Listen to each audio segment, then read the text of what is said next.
for discussion with the Son of Man.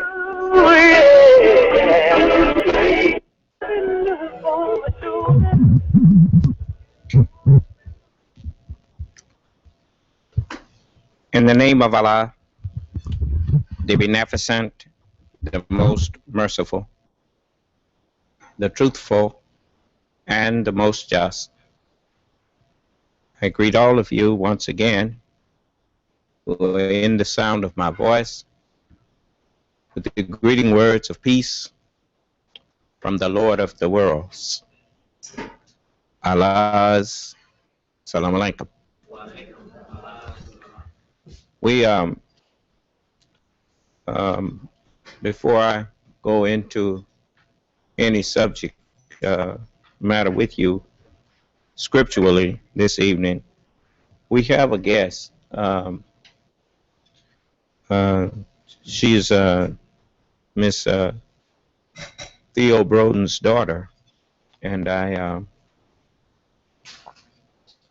invited her to come on to introduce herself and to entertain a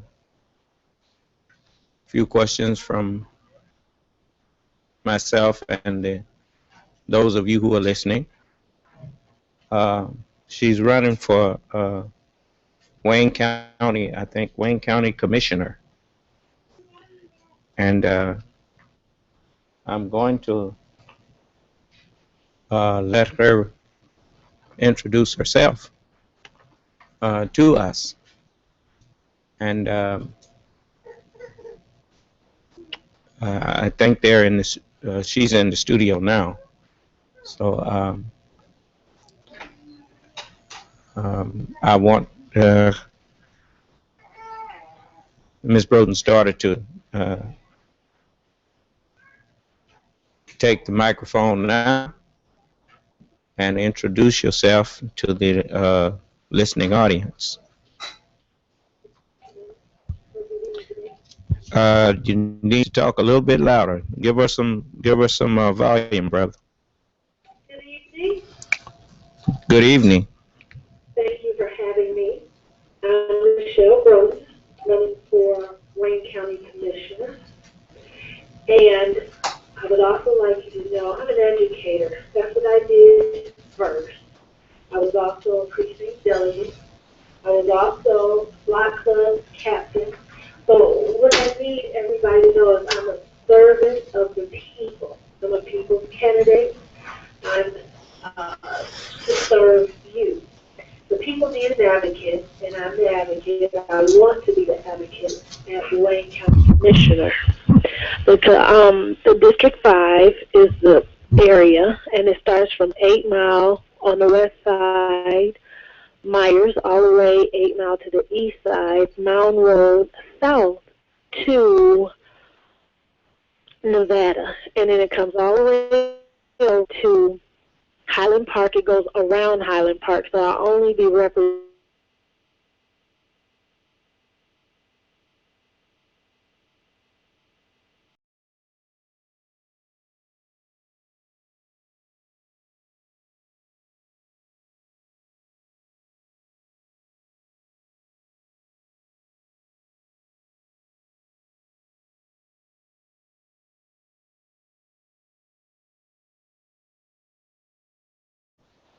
Since President Obama became president, and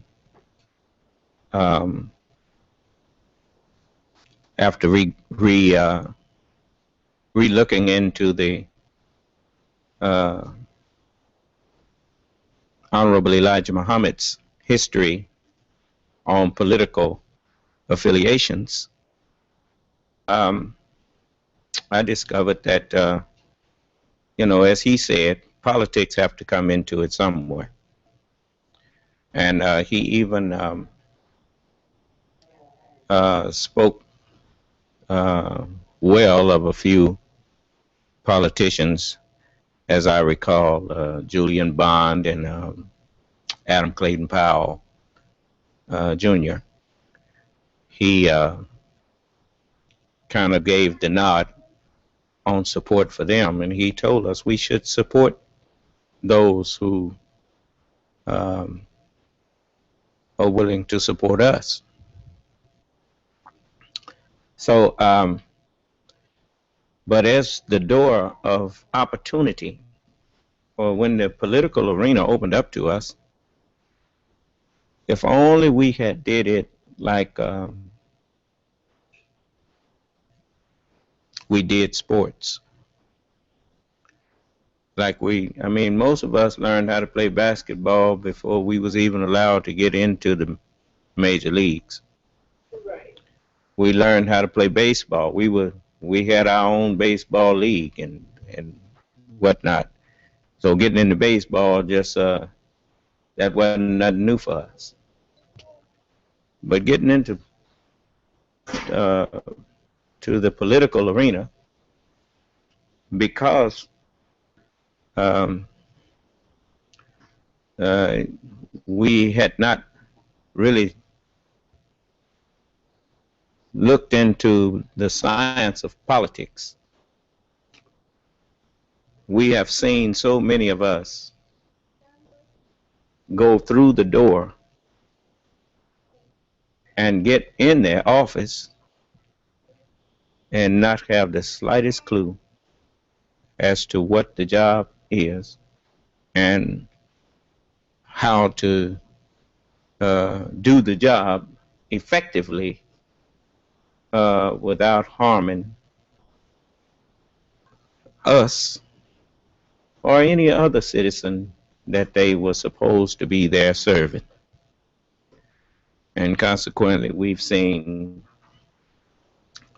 a disaster when it comes to black politicians. So the first question I would ask is for it's not a bad thing to not know what a job entails, but it's a bad thing to not seek it out to make sure that you know that you can have the qualities to do the job. So you need to know what the job entails. Right.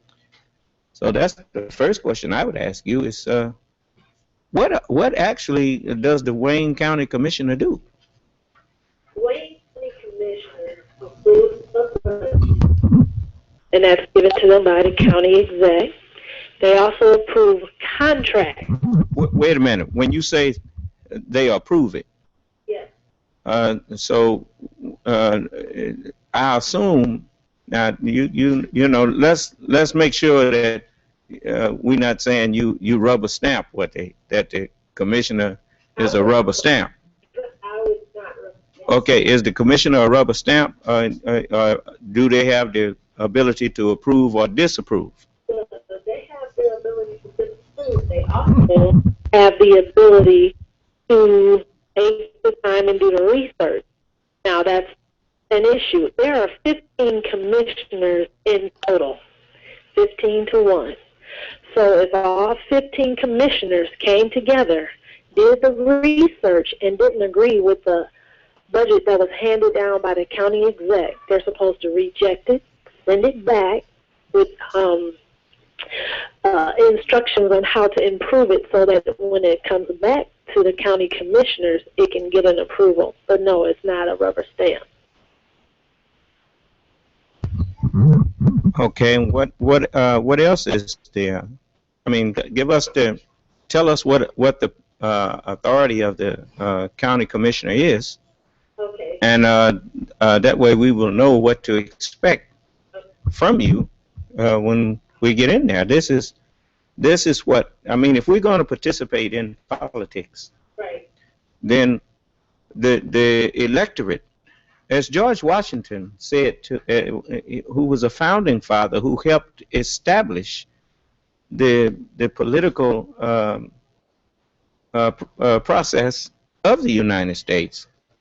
He said, if the public, if you're going to have an elected government, then it is a necessity, since the people elect the government, then we must encourage the diffusion, which is, just like with an air conditioner, you look at those things that diffuse the air, it puts the air out in all directions.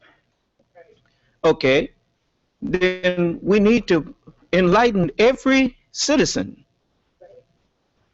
to what the job, get in the habit of telling the citizens what the job that you are running for requires of you, what its duties are. See, that way you are doing like what President Obama did. He the first president that I ever heard explain to us what the debt ceiling is.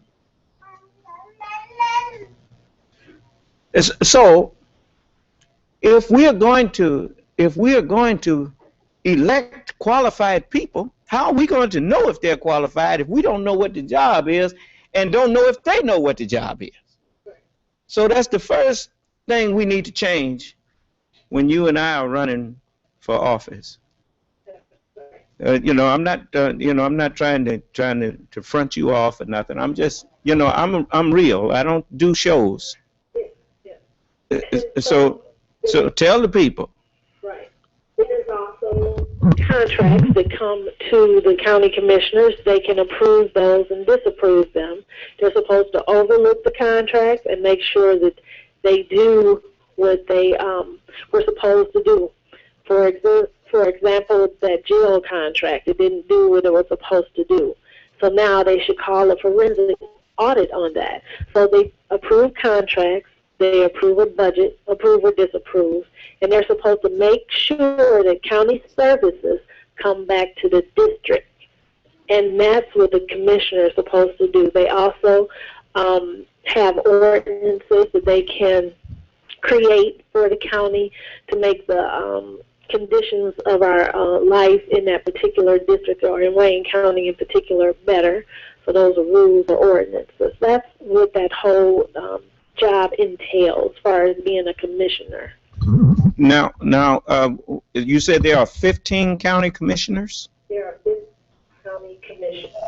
Okay, now, how does their votes work? Is it a majority? It is a majority vote. Okay.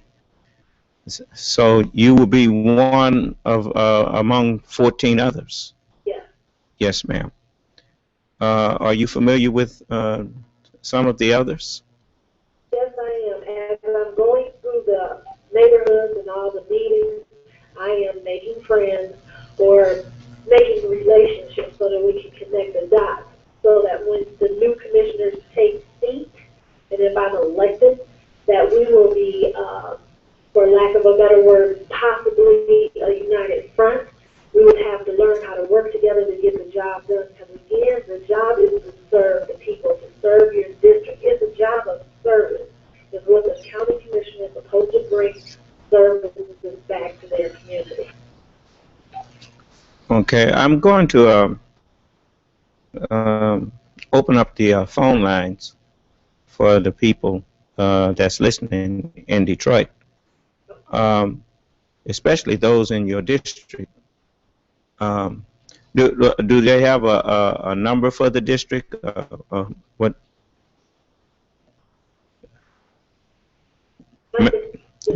What district is yours? District 5. Okay. Preferably those of you who are in District 5, you may want to call up and ask Miss Michelle Broughton, any questions that you may have. And I'm glad you started off with your resume, letting the people know that you also are an educator. What grade levels did you teach? They took me out of high school, so the last 2 years I've been in elementary. So 3rd grade is what I'm over, but with Detroit Public Schools and all the changes they make every year, they put you in a different spot. Yes, ma'am. I mean, I'm aware that just because you may be a 3rd grade teacher, that don't mean you didn't get the same degree as the 12th grade teacher. So we you know, we recognize that any teacher should be able to be flexible like that, Yes. you know, and that is a very noble profession. Thank you. It should be one of the most highest paid professions in the country. But since the people who rule, who are in positions of authority, have a hidden agenda, Yes. they make the teachers the lowest paid so that those who are really the most qualified wind up going into some other field. Yes. And so I want, and that's no affront to you.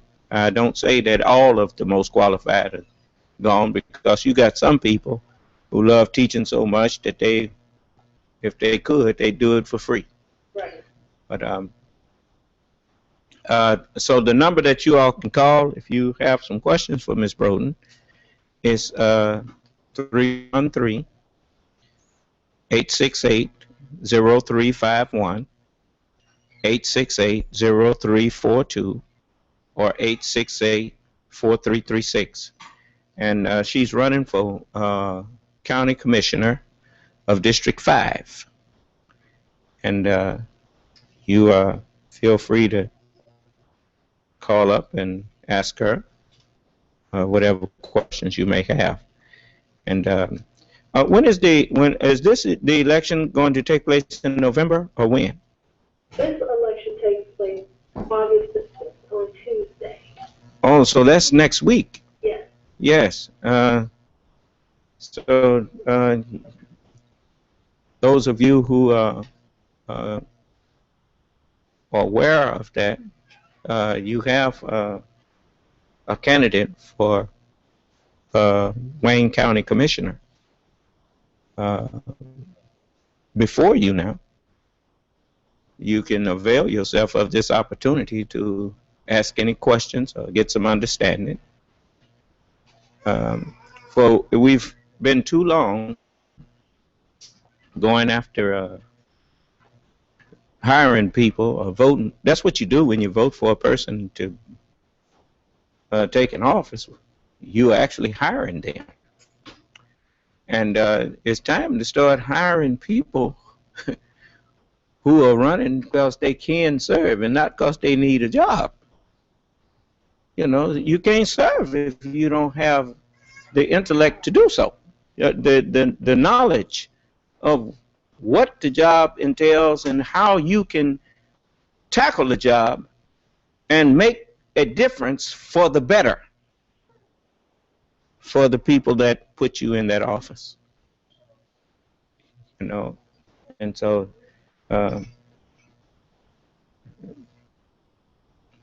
you know, we are at a kind of disadvantage because many of the people who would be normally viewing us until the station gets changed over to digital, get all of the digital equipment in place, which is getting done, but it's not ready yet. And so we are not being viewed on the TV until a week later. And those who don't have access to internet or who are not listening in on the conference line, they can't reach us right now. But I do want you to remember, for those in the conference room, if you have something you want to ask Ms. Broughton, you feel free to unmute your phone and query her. Wa alaikum assalam. Ms. Brown, I would like to know if you can make us aware of any issues that we should be concerned of that within the county, because I'm really not abreast of anything that's going on in the county, you know, where we may, you know, need you to speak out on our behalf in the first place. So, okay. Well, the county, there are roads, and for those that use those roads, the county is supposed to have contracts to repair the roads. So the county roads in District 5 are Outer Drive, 7 Mile, 6 Mile, Sheridan, and Finkel. Nico in particular is in disrepair and need an advocate to make sure that those repairs come in a timely manner, as well as how to drive from Livernois all the way to Myers, very much in disrepair. So you have the subject of the county roads and when they're going to get repaired. You have the subject of that jail that's incomplete. And the citizens on the east side are not in agreement to having that county jail flipped over to that Mound prison facility because their area at this moment is not secured and nobody can give them answers to make sure that the homes they live in next to that Mound Road jail will be secured. So that's, and then the county does not have the ability yet because they gave it away, the mental health services. They have some health services, but what needs to be addressed is the mental health in our community because sometimes that is not addressed and then it flips over to crime or something because that person isn't getting the services or the medication they need to function in a more normal way in society as it is. You know, you just brought up a good point that, you know, we as men, I'm talking about the black man, Yeah. we ought to be greatly ashamed of ourselves.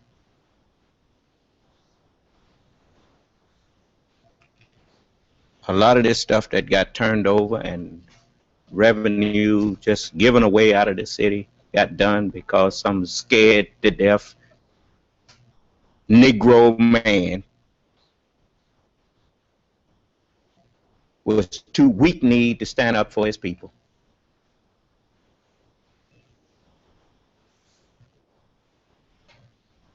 It's sad, brother, when women got more courage than a man do.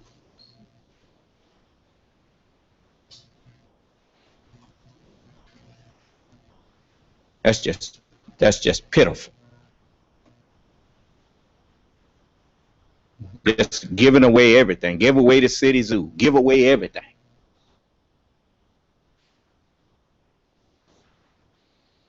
Then when they get through getting you to give everything away, then they figure a way to kick you out, put you in jail, and let you sit up in there and think about it for a while.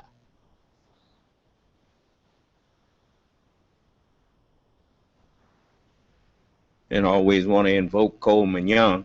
Coleman Young would look at you and shake his head and kick you in the behind, tell you get on out of his face.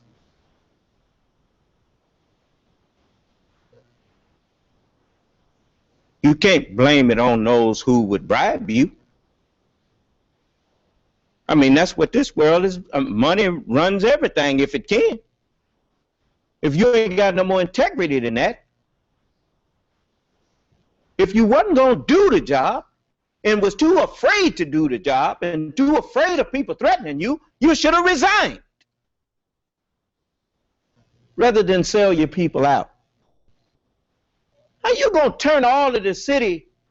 Are you aware that the county jail and all of those things, those are actually jobs? You don't turn those jobs over to private entities and then they push you out. And pretty soon the people in Detroit ain't got no say so over nothing that go on in their own city. Thanks to you.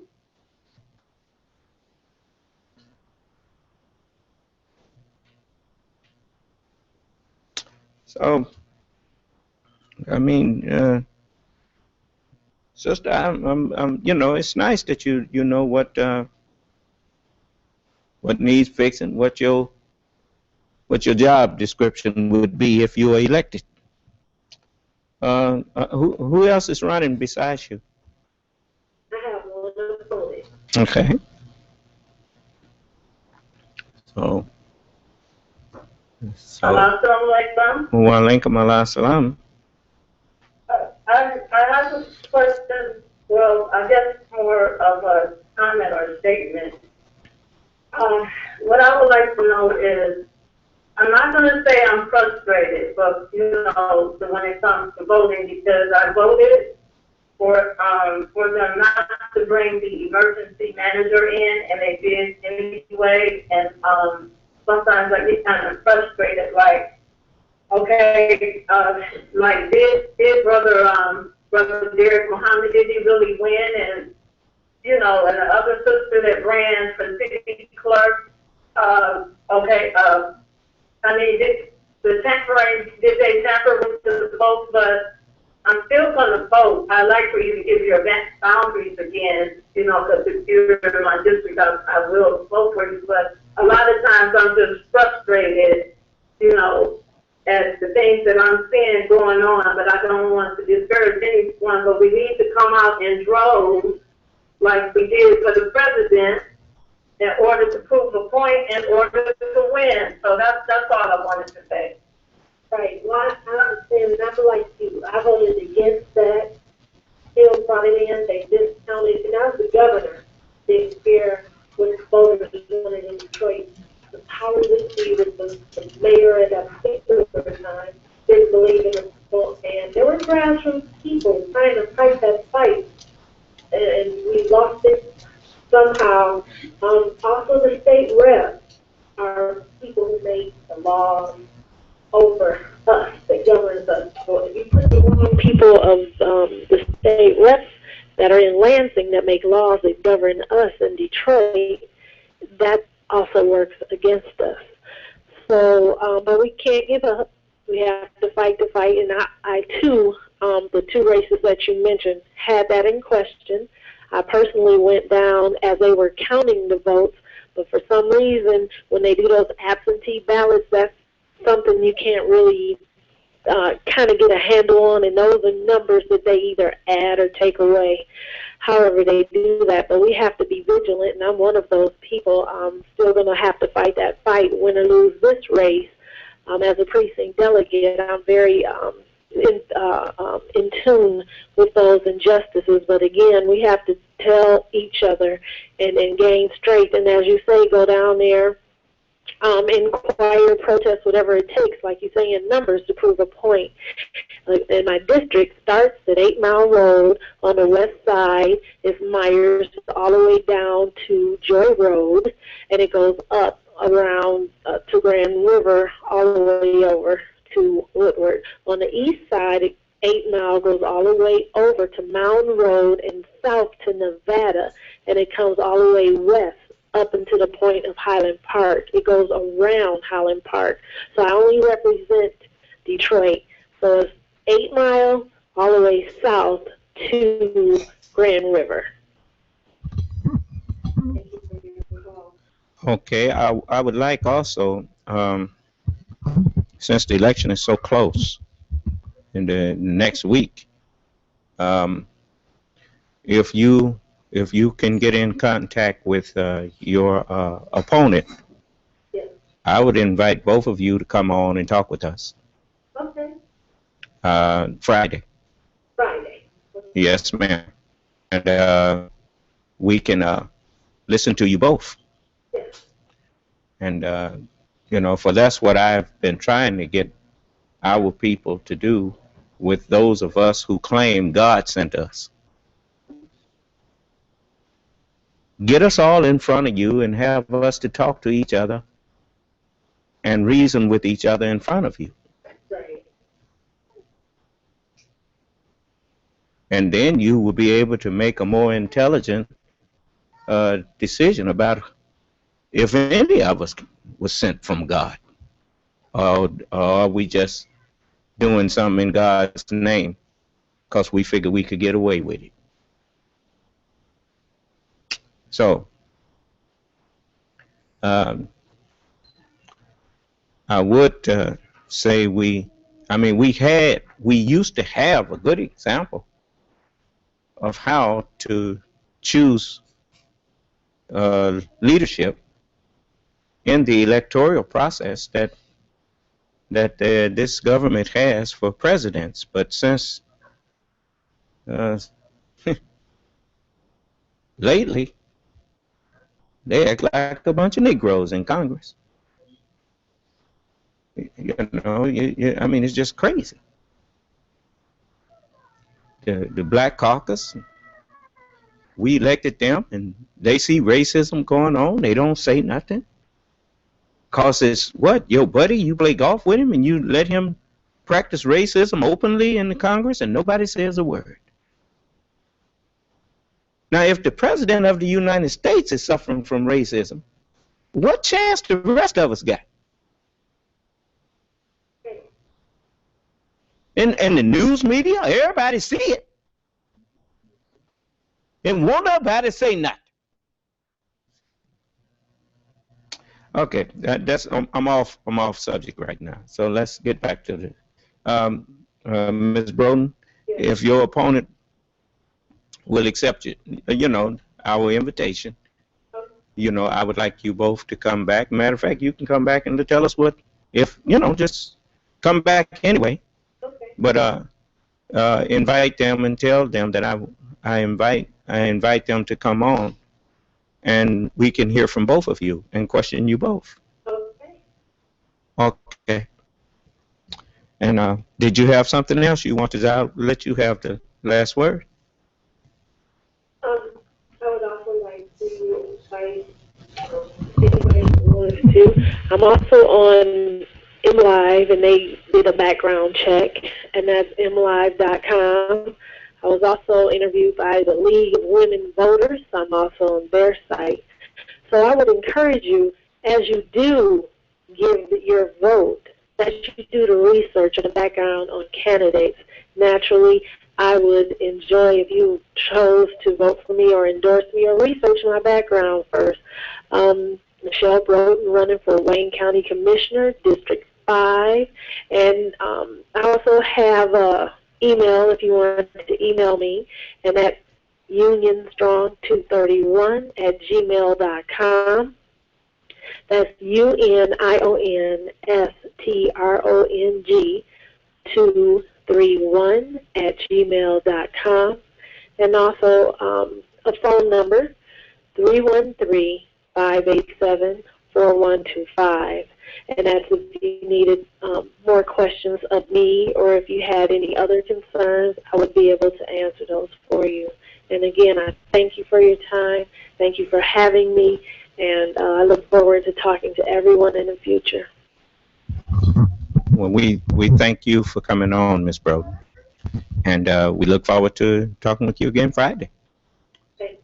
And greet your mom for us. And I'm going to take a quick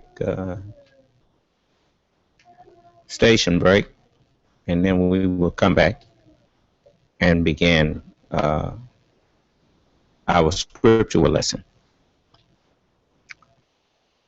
So, brother, let's do a station ID.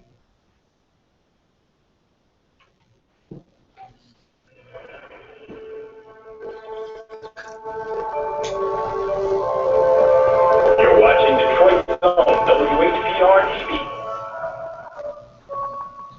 Detroit Live. You're watching W33BY, Detroit Highland Park, Michigan. All right. The Holy Quran says that we have made the word to have many connections. Where's that at, brother? Huh? One of y'all. I like to, as I told you, chapter 28 of the Holy Quran, and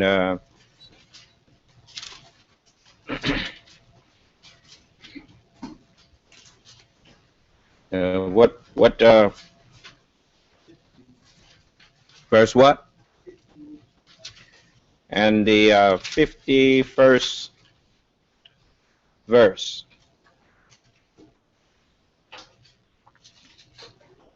You know,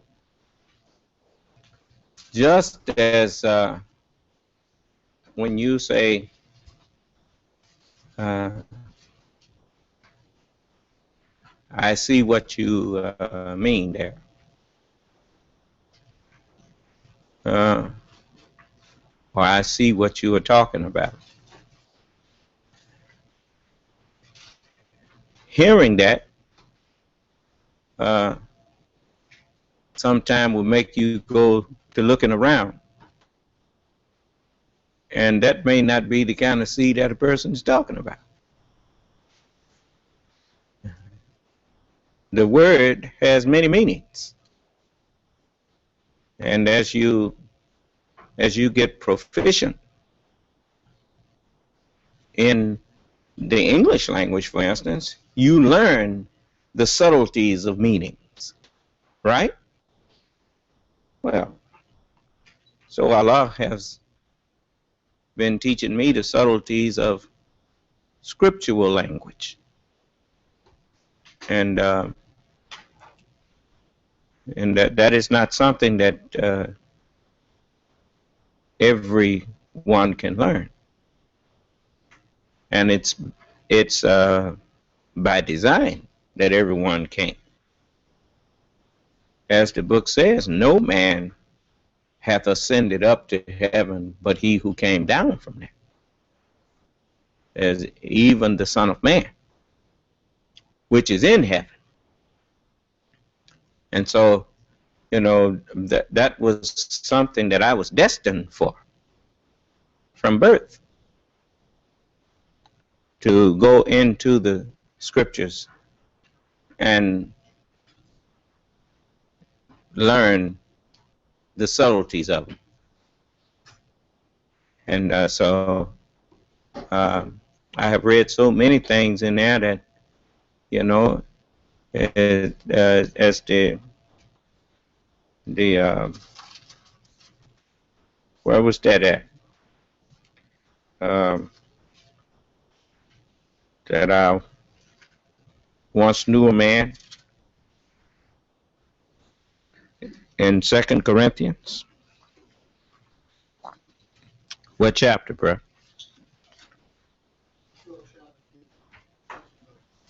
It says,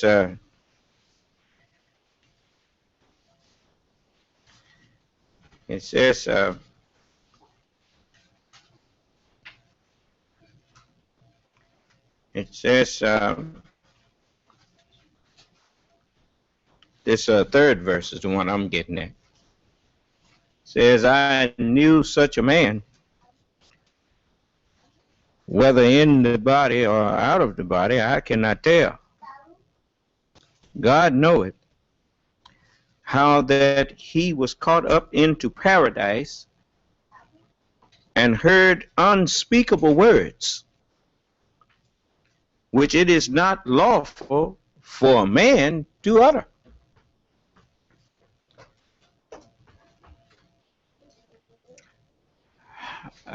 One way you know that is talking about the Son of Man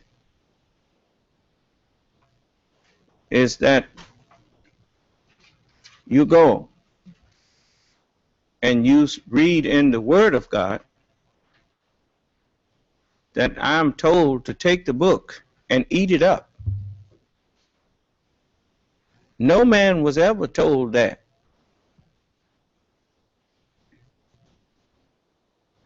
And speak with God's words. Speak as God. No man was ever told that before.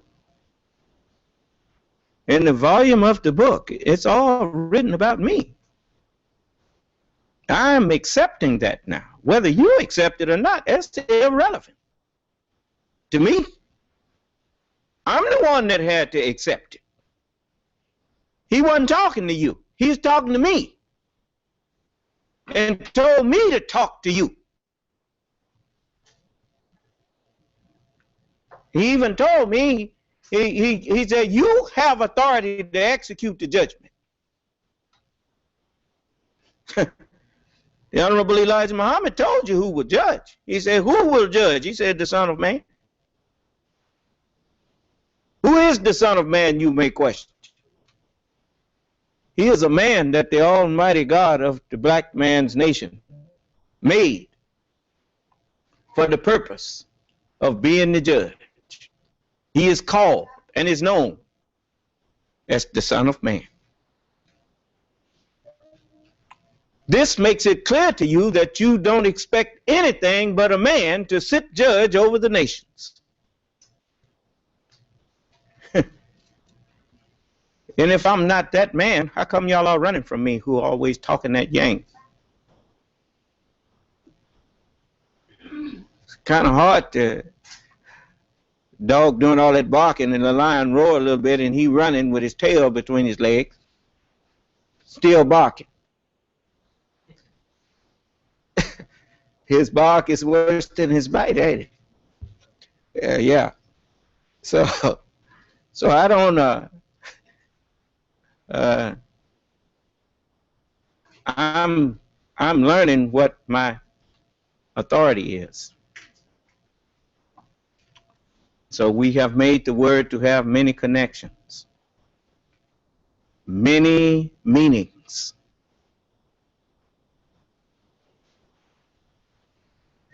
And as the book said, the Son of Man, hear what I say to you. He heard words, unspeakable words. Wait, let's go back and say it again. What did he hear? It said, let's start at the second verse, that brother.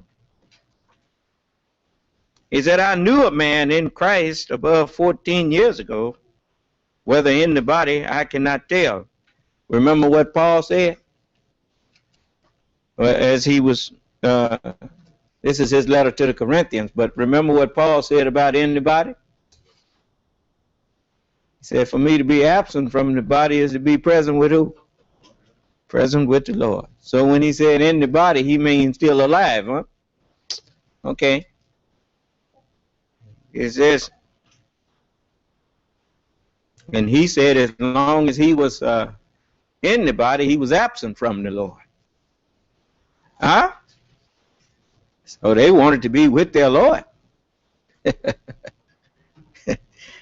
And so they said, for me to live is Christ, and to die is gain. So he said, whether in the body, I cannot tell, or whether out of the body, I cannot tell. God knoweth. Such an one caught up to the third heaven. And then he says, I knew such a man, whether in the body or out of the body, I cannot tell. God knoweth. How that he was caught up into paradise. Huh? And heard unspeakable words. Son of man, hear what I say unto you. Huh? You getting the drift there? The child was caught up to God and his throne. Have you ever seen a father pick his baby up? As he's picking him up, he's talking to him. Did you know that? So he said he heard unspeakable words. Well, that's true, because the father, when he takes his son up, he be talking to him, even though the son can't speak back to him. He's saying unspeakable things to him. But eventually he gonna learn to speak those words. And so he told me, as he lifted me up, he said, now, go and suffer many things experience things. Get you some experience. And you know, so that the prodigal son, he have a good bearing on my history. You know, that prodigal son, he went off there and gave his wealth all out to strangers, people who didn't care nothing about him. And when he got in want, wasn't nobody happy. And only job he could get was feeding swine. You know? Remember the book said, cast ye not your pearls before swine? But they will root them in the earth and throw them on the ground. Is that right, Michael Foe?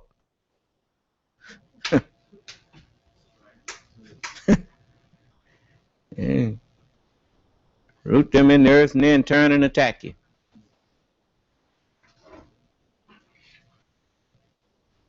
I don't have to mention but one, then you think about all the rest of them.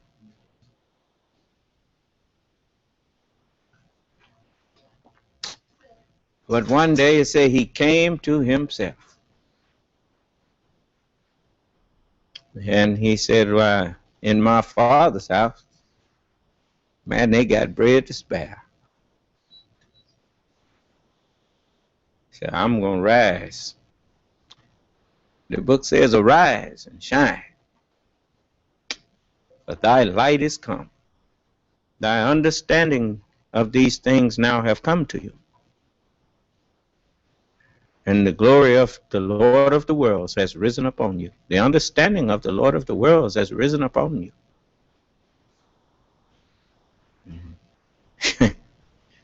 Yeah. So I'll go to my father and tell him I ain't worthy to be called your son, all this stuff I done done. He said, I did not tell you to go and experience them things. It wasn't in doing them that the trial was. It was in how you felt about it after you did it. And we had to see if you would choose that over righteousness. And here you are, choosing righteousness. So he put a ring on me. Yeah. And oh yes, it's all in there. He said he heard words, unspeakable words. Yeah. I bear witness when I first picked up the Bible and was, you know, when your father want to pick you up, he pick you up whether you want to be picked up or not. Is that right? Is that right? I didn't want to go to church. And when I heard the words in the Holy Scriptures, I couldn't make heads and tails of what that stuff was. It was Greek to me. All my life it was Greek to me. But it says, and I'm going to give you another connection to it. It's not lawful to say things of Allah, to put your own understanding on His words. And not lawful for a man to speak that kind of way. We testify that which we understand, not that which we know not. Yeah. See how many connections it has? So, when I didn't understand it, I didn't go around here acting like I could preach God's word, because I didn't understand it. And I never had no desire to be no preacher. It's just like when the last thing the Honorable Elijah Muhammad was expecting was to be chosen by Master Farad Muhammad. But he told his student ministers, he said, I've let you choose yours for a while. He said, now I will choose my minister. And he called him and said, Kareem, come up here. And the messenger said, who, me? And he brought him up there, metaphorically putting his arm on his shoulder. His arm is his words. 3.5 years he put his word on the messenger's shoulder. Oh, yeah, that's right. And so the arm of the Lord had been revealed to me. He brought the keys to me. Elijah did. As he was told, if don't one of them accept you, Elijah, you come and bring me the key.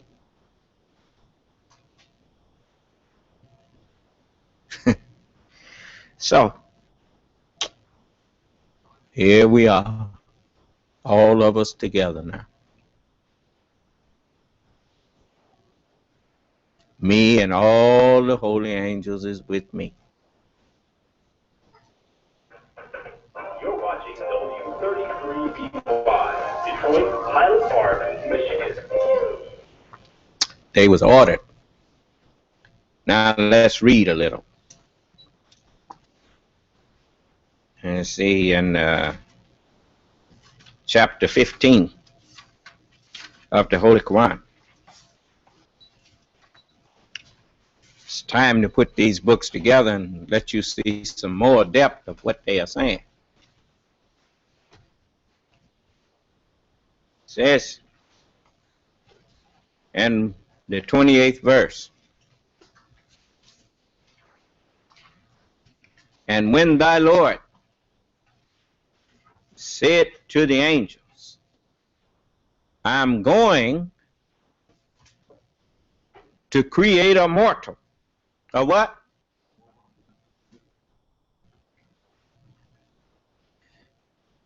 I want to say to you, that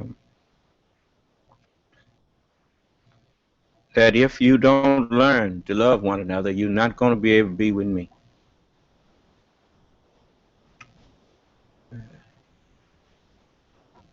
It's easy to get along with someone when you truly have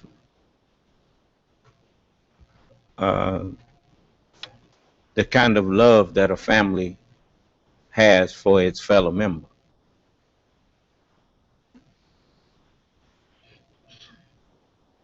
Because even when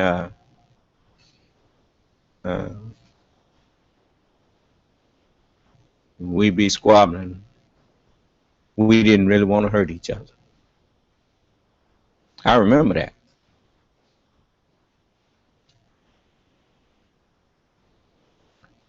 We didn't even have to go around saying I'm sorry the next day when we did something we didn't have no business. We just act like it was never done and kept on going. Wasn't nobody running around, that nigga ain't said he was sorry. That's my brother. That's my sister. They didn't have to say they was sorry. We wasn't going to hurt each other no way. So, if you who can't get past the, I'm giving you the tools, which with the Word of God as your support.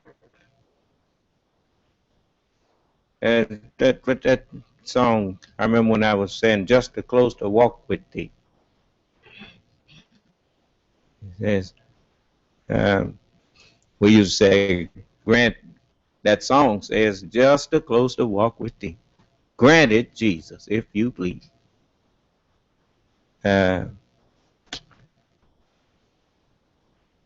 Daily walking close to thee. Let me walk close to thee. Well, that's what you do when you follow somebody. You walk with them. Everywhere they go, you go. Everywhere they instruct you to go, you go. Everywhere It's just like what the messenger told them about when Minister Farrakhan was his representative while he was here. He told them, he said everywhere that he said he's a great helper of mine. He said, and his teaching is a bearing of witness to what Allah have revealed to me. That's what he told the people. And his teaching was, when the messenger was here, he didn't go off on his own. Not much. And so the messenger told the believers, he said, everywhere he advised you to go, you go there. Everywhere he advised you to stay from, he said, you stay away from there. Well, and if the messenger told you that while he was there, to obey that brother and to obey Minister Abdul Karim and to obey those brothers that he put up, Abdul Rahman, Yusuf Shah, the messenger spoke well of all of them. And they pretty much was telling you what the messenger told them to tell you. And but once he wasn't here no more, and then they was on their own, and so was you. And if you didn't have sense enough to know that, it showed that you didn't pay too much attention to what the messenger taught you. You know, as he told you, he said, there won't be no successor. He said, after me comes God. He ain't said nothing about nobody succeeding him. He finished what he came to do. That was his relief, to raise up God. If the scripture says, I'm he that liveth and was dead, well, who gave him life? Yeah. So, that was Elijah's job. He said, I alone, Allah have raised up to teach a dead man. And then he told you, and I've been teaching you, God is man. Yeah, you got a long way to go to catch up to where I'm at. I have to come back and get you, because you can't catch up to me. I have to catch you up. As the book says, they was caught up, they will be caught up to meet the Lord. In the word, in the air, in the spoken words that come from his mouth. So, look at this. He said, when thy Lord said to the angels, I am going to create a mortal. Yeah, if you're going to create a mortal, then he's a different kind of man. It does not yet appear what we shall be, because he got to be created. Huh? It says, of sounding clay of black mud fashioned into shape. So when I've made him complete, he is a man that the Almighty God of the black man's nation made complete.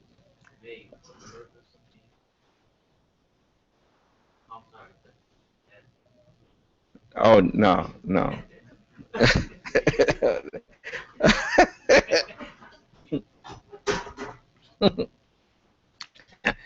That's called hanging on every word.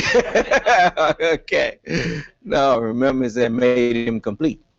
So I was just saying, you have made complete for the purpose of being the judge of us.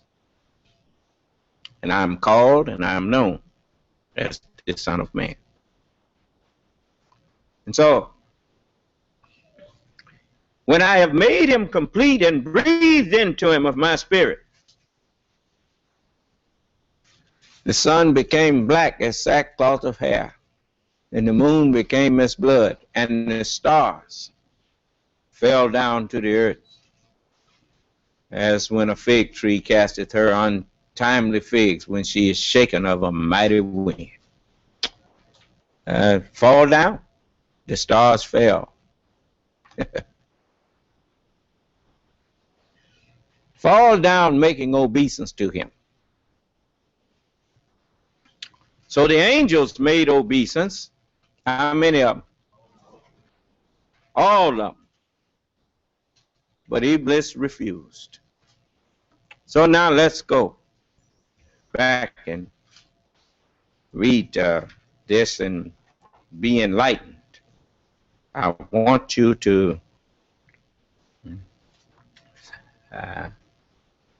now that you got it from the Holy Quran, now in chapter 7 of the Holy Quran, I think it is, and it tells you some other things. It says,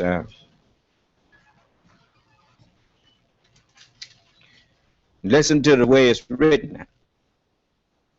The 15th chapter tells you about, remember that sword that turned every way?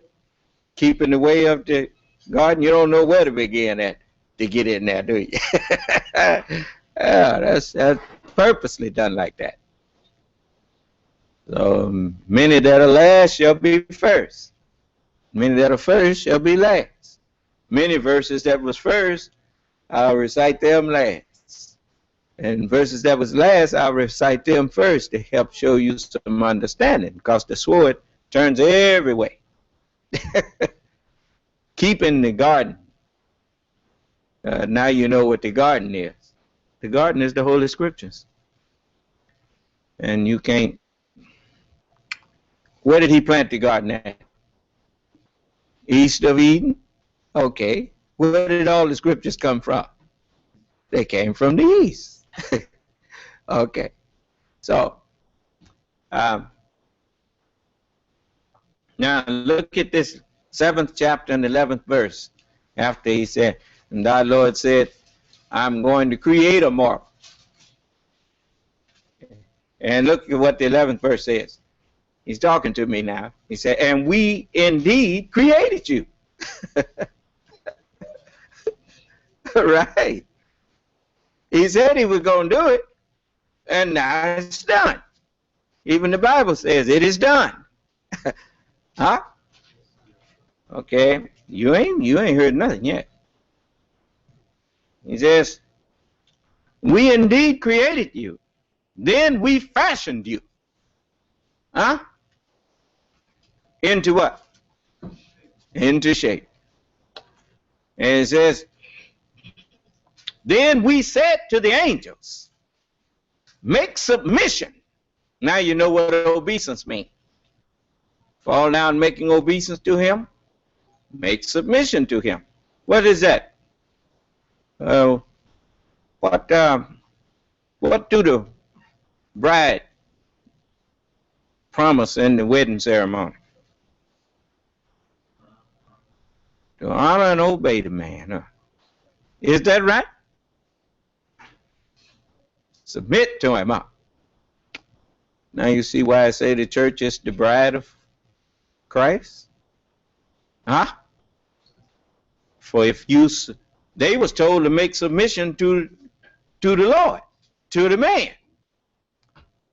Well, then that means they got to get you to submit to them, and then when you see them bow to me, then you have no choice but to bow down with your head that bows down. And when it is said to them, bow down with those who bow down, they bow not down. Coming in here trying to explain Islam to me. You're out of your mind, boy. You're going to explain the religion of the Lord to the Lord?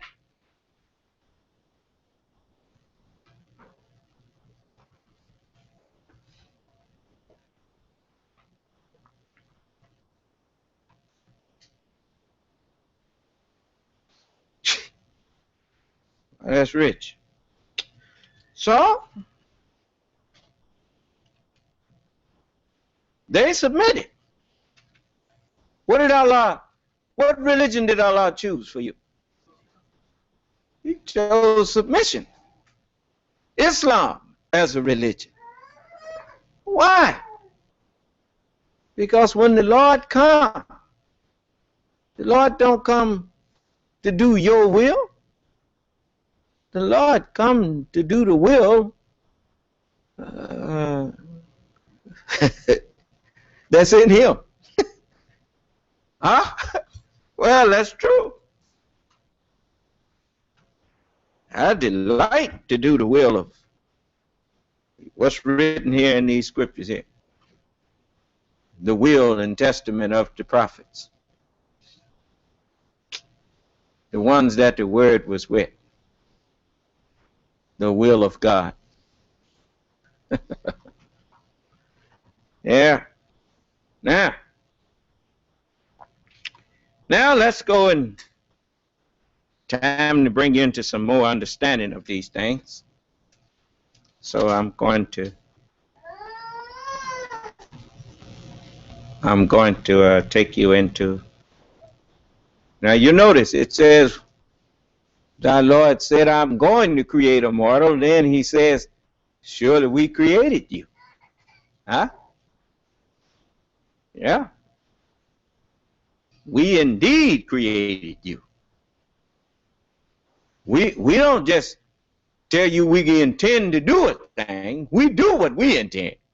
Yes, sir. He's the doer of what he intends. So they created me. They taught me. Allah and his angels. They taught me. And then they said, now look,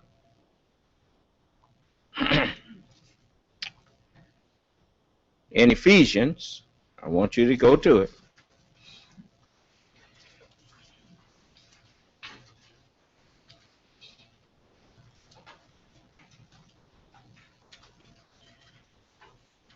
In the book of Ephesians, the 6th chapter. I think it's somewhere around there. Let's see.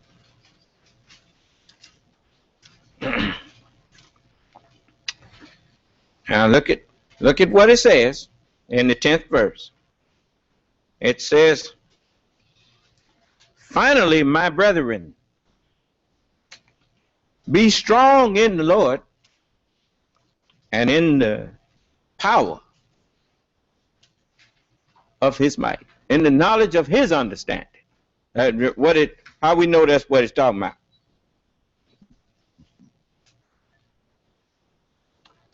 What did Solomon say over in Proverbs?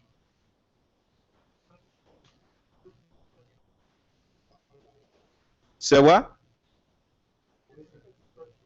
No, that's not what he says. Say it again. Trust in the Lord with all your heart, and what? Lean not to whose understanding? Because the evil that comes to you is from whose understanding?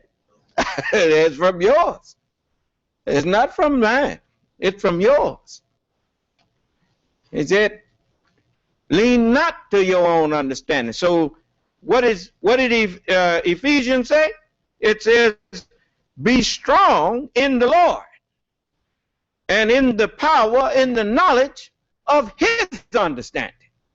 Huh? Put on the what? Put on the whole armor of God, that you may be able to stand against the wiles, or like old Wile E. Coyote. Is that right? Yeah, some of y'all not hip to the road runner. See, I looked at cartoons when I was growing up. They was pretty clean when I was growing up. You know, y'all. So Coyote was trying to catch the little, they call him Wile E. Coyote. He's always had some scheme going to catch that little bird. Is that right? But the bird was too quick for him, huh? Yeah. There's, behold, I come what? Quickly. Yeah. And so,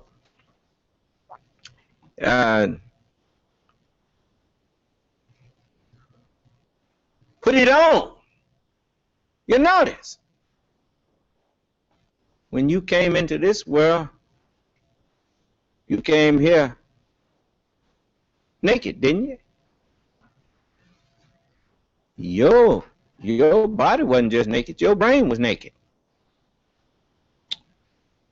And what you got on your brain now for a mind was put on there. Is that right? All right. So,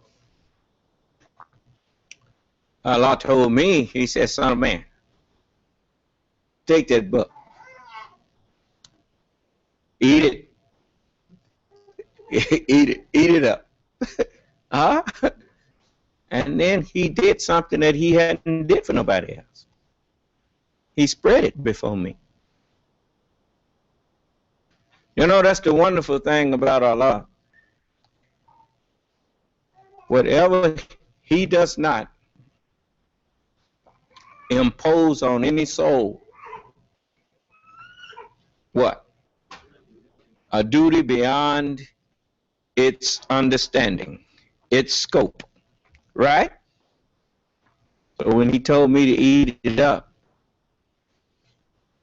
he opened my mind, he opened my ears to understand it. He said, hear what I say to you. That's what he said. Son of man, be not thou rebellious like that rebellious house. He said, hear what I say to you. Open your mouth and eat that I give thee. Yeah. And the hand was sent to me, and lo, a roll of a book was there. It was voluminous. And so I ate it.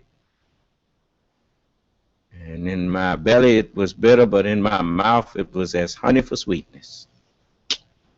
That's right. You know, I would be a little self-conscious about keep on pointing out that it's all written about me, because I'd be afraid you was going to get jealous or mad but the Honorable Elijah Muhammad stood up for telling the people that where he was in the scripture. Didn't nobody get mad. At least they didn't act like it. Why are you mad at me for doing like he did?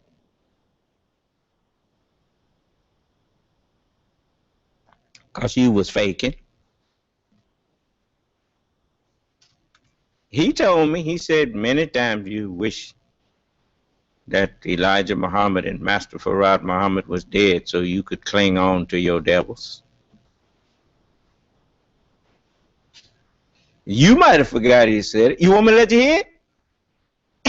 Yeah, I know. I kept it around. Keep a little file around. Just in case somebody come in trying to put something over. You know, I got it all on tape. Yes, sir. Can pull it up whenever I get ready.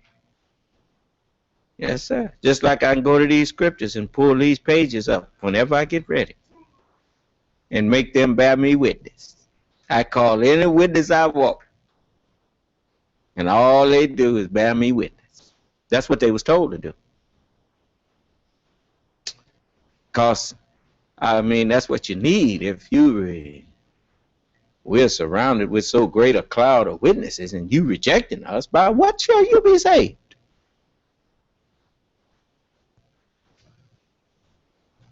The scripture tells you I come with clouds. Clouds of witnesses. That means scriptures bearing me witness. All right. Let's go here now. Now let's read it like it was meant to be read. You never was going to be able to read it like this. But now I can read it, and faces that day will be bright, looking to their Lord.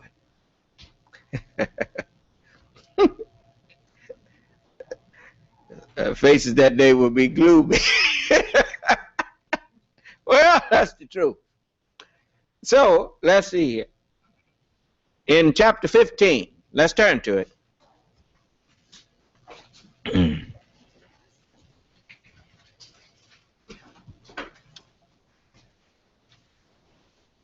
Let's give you a little bit more to chew on. This is meat here.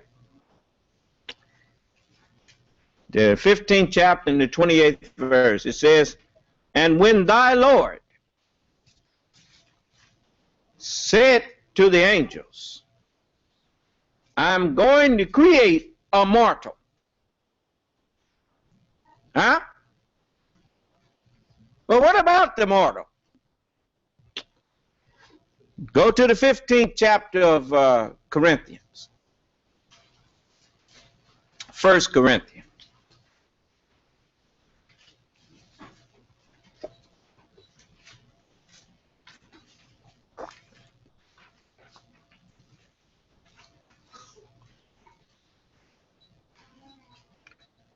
This is the 51st verse. It says, "Behold, I show you a mystery." I remember Ed Sullivan used to say, shoot. We have a really big shoot. He's talking like the scripture said that. You notice it's not spelled S-H-O-W, it's spelled S-H-E-W.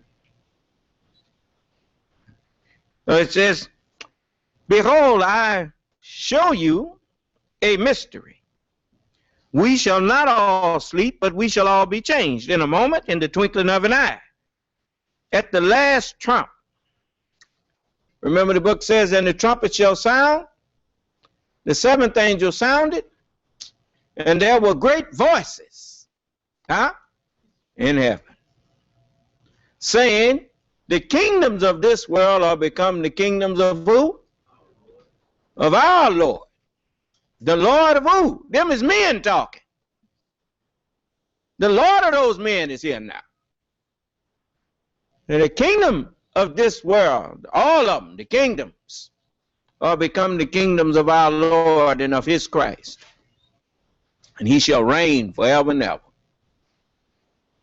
And it says, the trumpet, it says, "In the moment, in the twinkling of an eye, at the last trump. For the trumpet shall sound, and the dead shall be raised incorruptible, and we shall be changed. For this corruptible must put on incorruption, and this what? I'm going to create a mortal.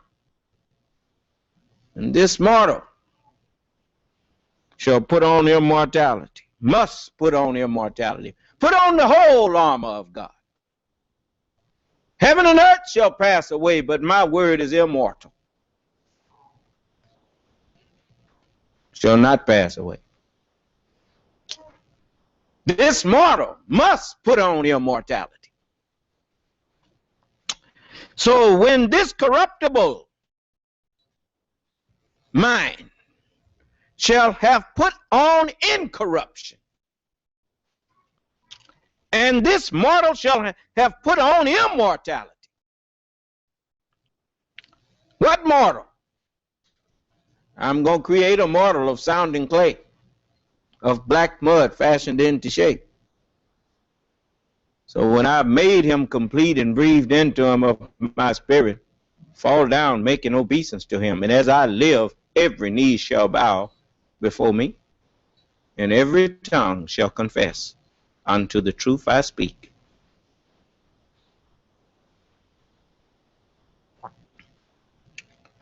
Now, whilst you thinking over that, let me show you something else here. I need to show you these things.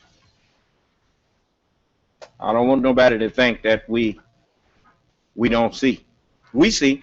We might not say nothing all the time, but we see.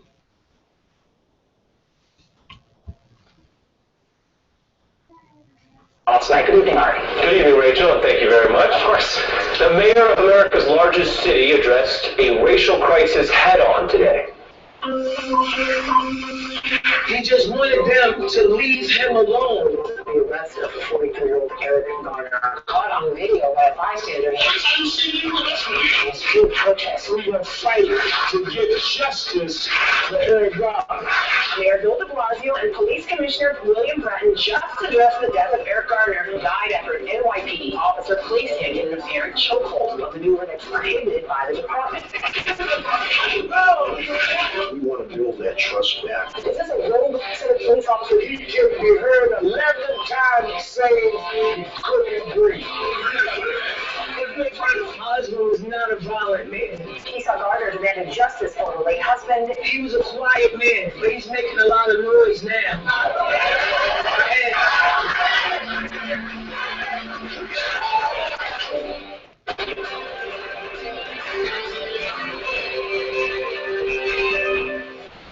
Good evening to you. I'm Marty Melvin. Lawrence has the night off. We begin with new developments and an important story that continues to draw outrage around our nation. Now, Eric Garner, an unarmed 43-year-old father of 6, died at the hands of the NYPD. The incident is testing the relatively new liberal mayor of New York and his celebrated police chief. Today, they addressed the city together, their first appearance since the mayor returned from vacation last week. Mayor de Blasio said he's making major structural reforms to address this kind of failure. A number of steps have been taken aggressively, a number more will be taken, all with a common goal. To keep this the safest big city in America, to constantly seek to be even safer, to create a real working partnership between police and community, to create mutual respect wherever it hasn't been before, to improve the training of our police so they can be ever more effective. The mayor spoke for over an hour and touched on tensions that are well known in cities around the country, how police operate in communities of color, how the fear of violent crime paralyzes sometimes our feelings about an open society, and of course, the enduring politics of race. De Blasio won the mayor's office by campaigning against the racial profiling of stop-and-frisk policing, and he often included his multiracial family in his campaign ads. But today, he held back from issuing any racial judgments, and last week, his police commissioner basically ruled out race as a factor here. On the question of race, again, the concept here, I think everyone in this room needs to feel this. If anyone is accused of anything, they deserve due process and democracy. That's true for any individual New Yorker. That's true for any law enforcement professional. Everyone deserves due process. It's not appropriate to pass judgment on the Garner case until all the facts have been looked at. I personally don't think that race was a factor in the incident involving this tragic death. And our officers understand the importance of consistent policing, no matter whether the area is black, Asian, Latino, white.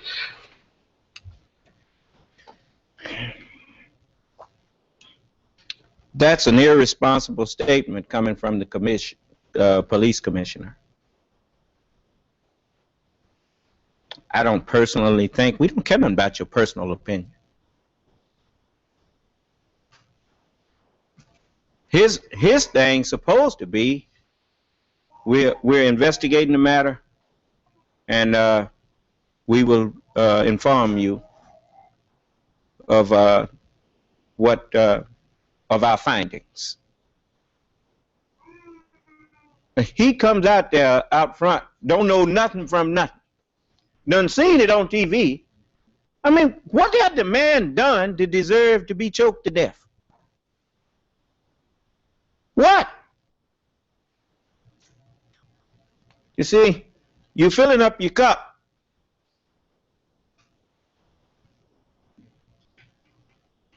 Now, the mere fact I'm down here in Mississippi talking like this should tell you I must be somebody. I mean, Pharaoh wasn't that stupid. You know, I mean, well, I take it back. The mere fact Moses had courage enough to come and talk to him like he was talking to him should have told that fool that somebody done talked to Moses. I mean, they even had a thing, Lost in Space episode about the little boy that grew up out there and had seemed to made it and took care of himself. You know, you remember Doctor, the spider fella? And, you know, what you think? I'm just out here? Ask these white people in Mississippi. You better call somebody.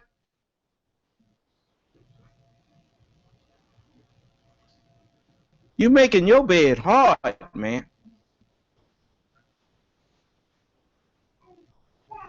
Choke the man out in front of everybody and gonna tell everybody got a right to, oh yeah, everybody got a right to a fair and just hearing and whatnot, but so now you're gonna explain away again what we looking at.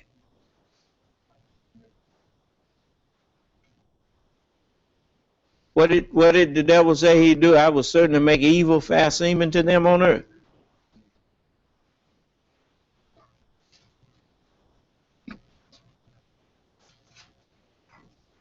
They grabbed the man. I didn't hear nobody say, you're under arrest. So what are they grabbing him for? What are you grabbing him for if you hadn't told him that you're under arrest?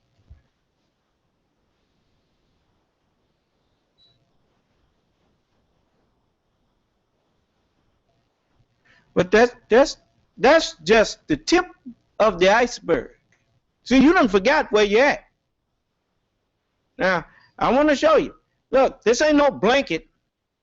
Don't be getting out here talking about, well, white folks ain't this and white folks this ain't. We got some low-down black people that do just as bad. All you low-down people gonna get what you got coming. I'm just telling you. You're gonna get every bit of it that you've done. You're gonna get it back. God is not mocked.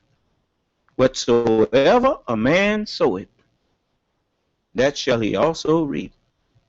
They're reaping some of it now and don't realize it. That's what your Congress, and you got people in the Congress that's hell bent on the fall of the American government. Oh yeah. They think they finna, you know, they think they're doing something else. They think they're going to replace it and put everything back like they think it ought to be. White supremacy, you know.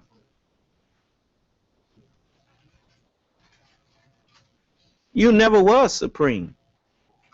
There's no such thing as a wicked man that's supreme. Wickedness itself is a pit, and it destroys whoever it consumes. That's why it's called a fire. It's like fire. Wickedness burns as a fire.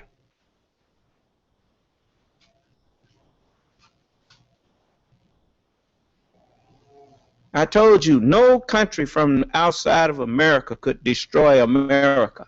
No country. They have to trick you into doing it on your own. And if I wasn't here with you, it would already been done. I'm the only one that's able to save you from your sins. That's why Allah told me to give you warning. So you notice, I stand up here and I talk for hours and hours and hours. And, you know, isn't it, I mean, you say I'm an extremist. Many of the people would like to label me as some kind of extremist or whatnot, or a fanatic. I mean, the news media, they eat that kind of stuff up. How come they ain't ate this up? How come they ain't said this fanatical man? Listen at this. They went and found Terry Jones. They get Rush Limbaugh all the time on there. They showing what he got to say. Now, if I'm somebody like that, why they don't show this? See, this is the kind of foolishness. But anybody listen to me for any few minutes come to the conclusion that they're not listening to a fool.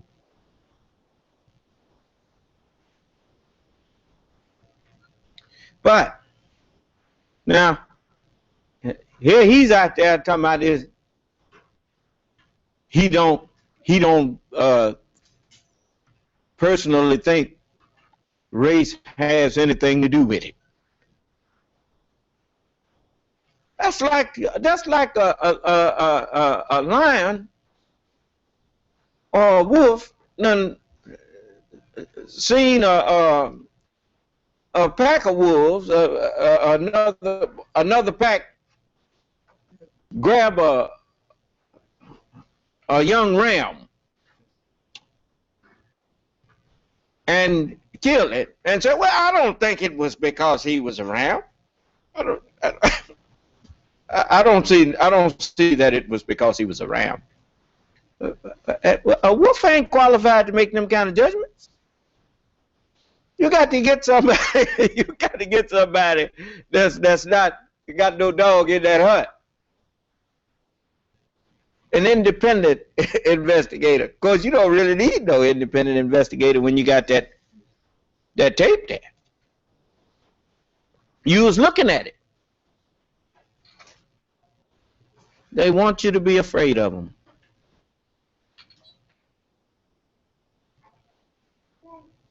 If you are truly there to protect and serve me,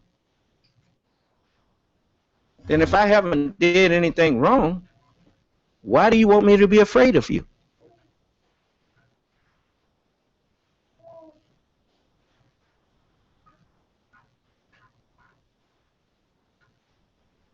So that's what your real agenda is to terrorize black people. Well, your day for terrorizing black people is gone. You think you frightening us. You don't frighten me. So I know what you finna get. Even if you cut me down, you cut down too.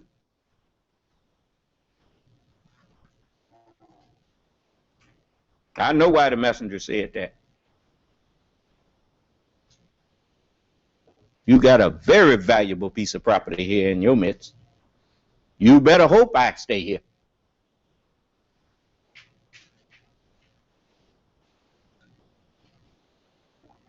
You never heard a man stand up and talk like this about weather and stuff, and you see tornadoes hitting everywhere, and I'm standing up telling you ain't no tornado coming here.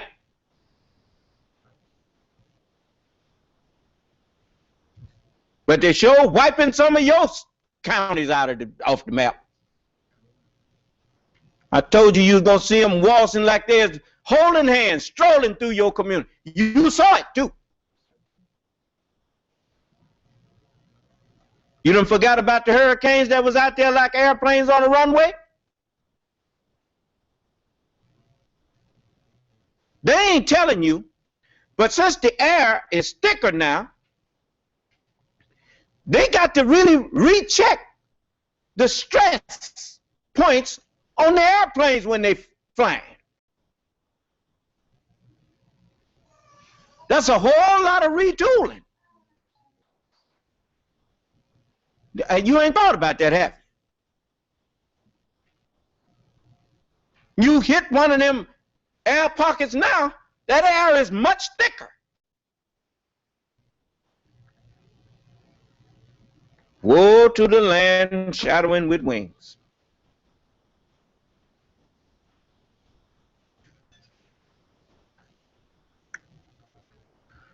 Okay. You are turning down the salvation that I'm offering to you.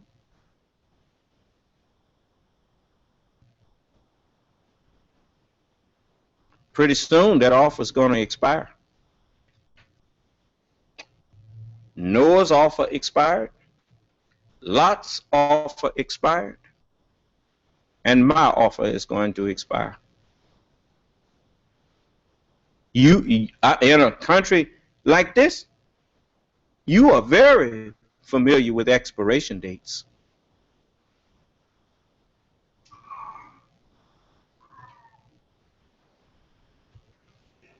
I'm going to let him talk a little more.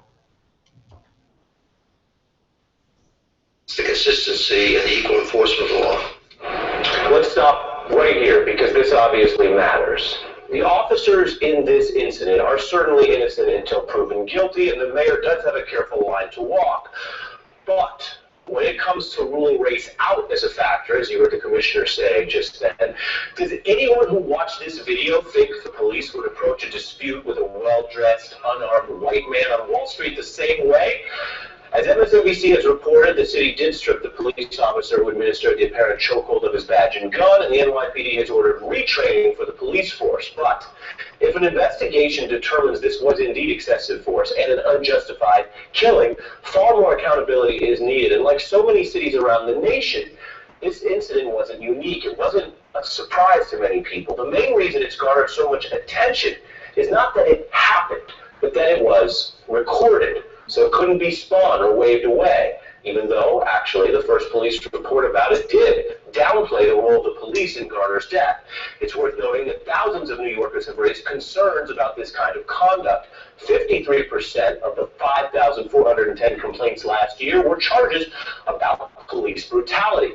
But nowadays, sometimes it's a single cell phone camera that's more powerful than any complaint or protest people lodge with the government. Joining me now is Jim Kavanaugh, a former police officer and ATF agent, and of course an MSNBC law enforcement analyst. Good evening to you. Mark Thompson, host of Make It Plain on Sirius XM Radio, and here in New York, Michael Skolnick, editor-in-chief of Global Bride and documentarian who's been an advocate on these issues in New York. Welcome to you all. Michael, how do you define accountability and success here in what the mayor and the police commissioner are doing?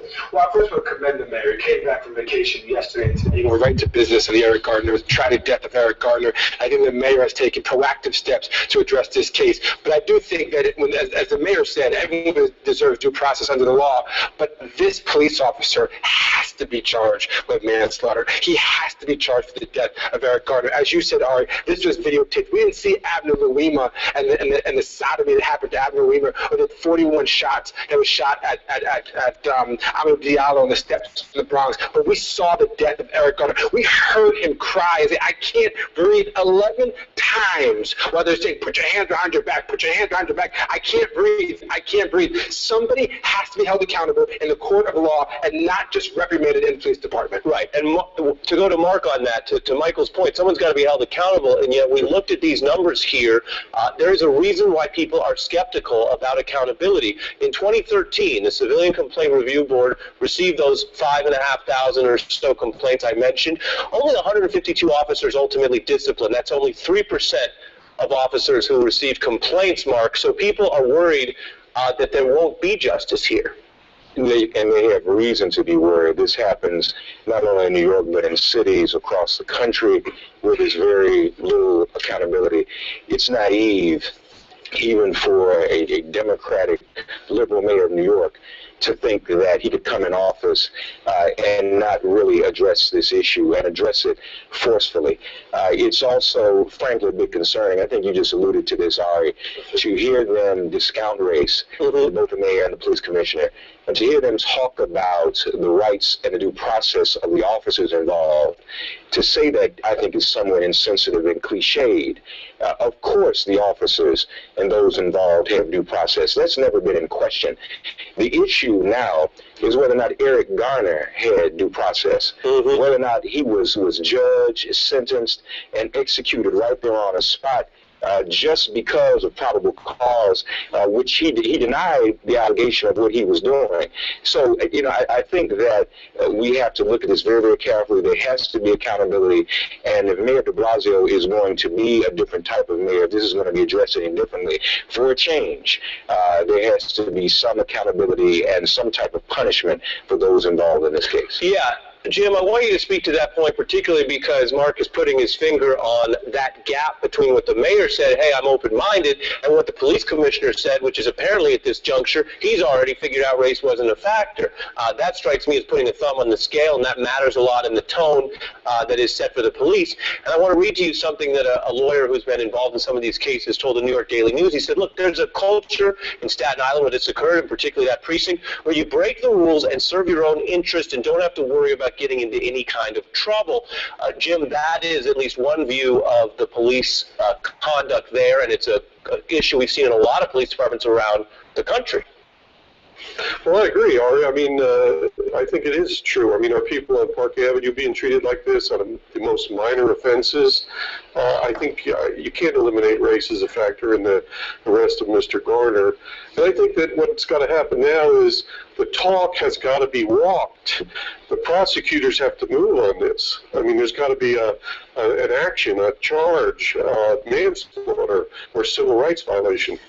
In the case where the man's head was stomped on the sidewalk, he should have been arrested on the spot. If a citizen did that to another citizen, we would have arrested him right away on the spot.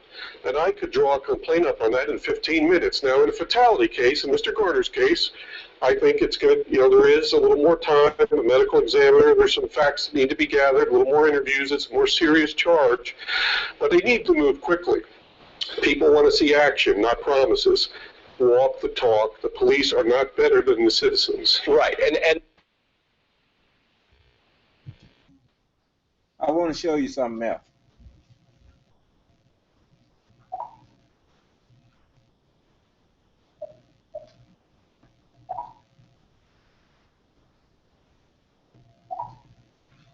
In the late spring, talking about the oil trains that keep blowing up all over North America, right? These apparently unsafe rail cars shipping really volatile oil, particularly from the North Dakota oil fields, and then derailing and crashing and blowing up all over the place.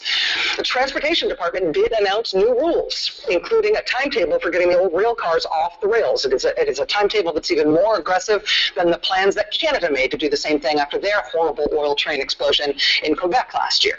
So some things are happening. That thing about the new rail cars, that just happened. It's in its public comment period now, but the Department of Transportation has acted aggressively.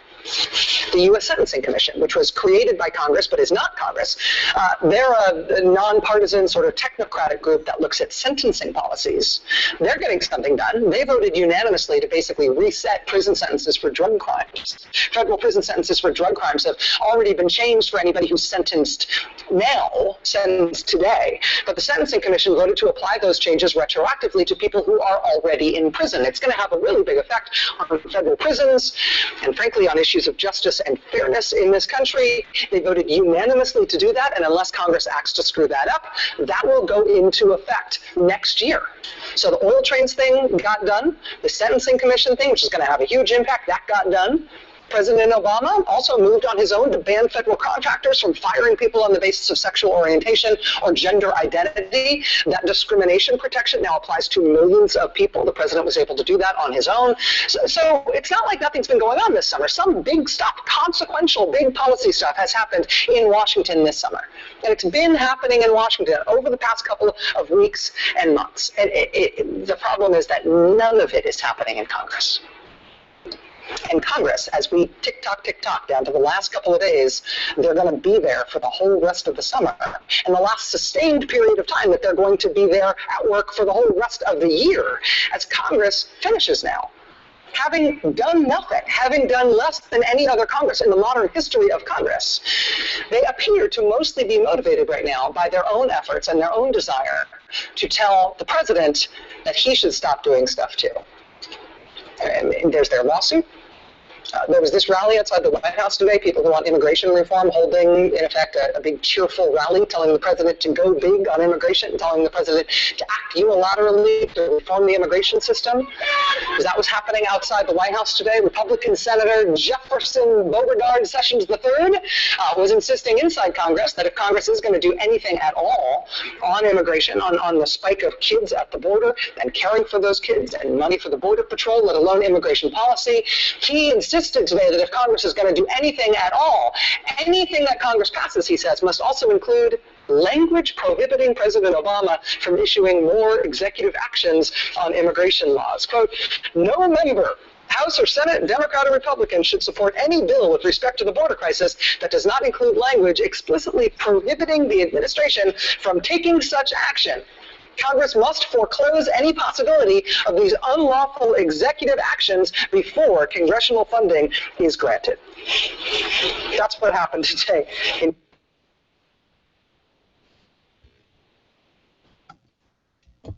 You know why they caught him smiling while he was talking?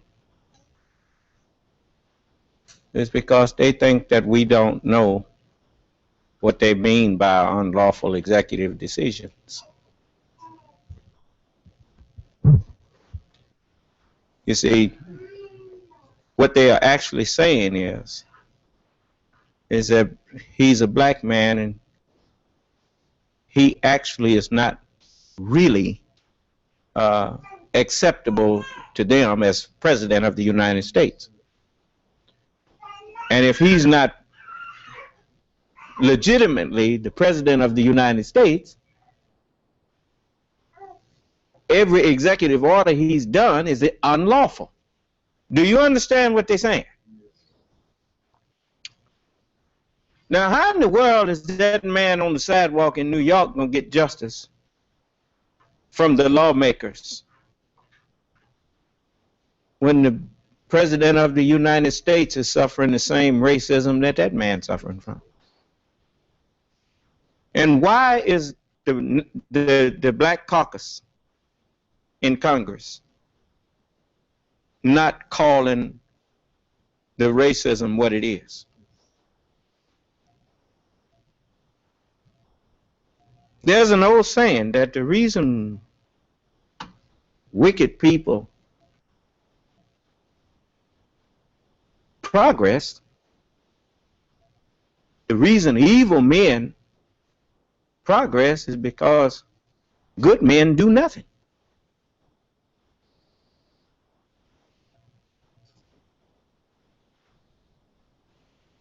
You let all these people get up in the Congress through crooked means, and now that they're there, they're doing just like what's that? Any of y'all saw Independence Day? Just a moment. Let's see.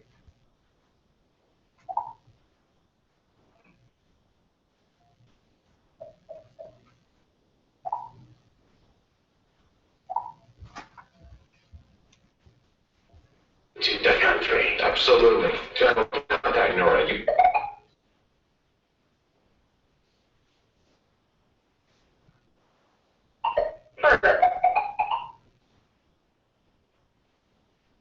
We'll be gone in like 7 hours anyway.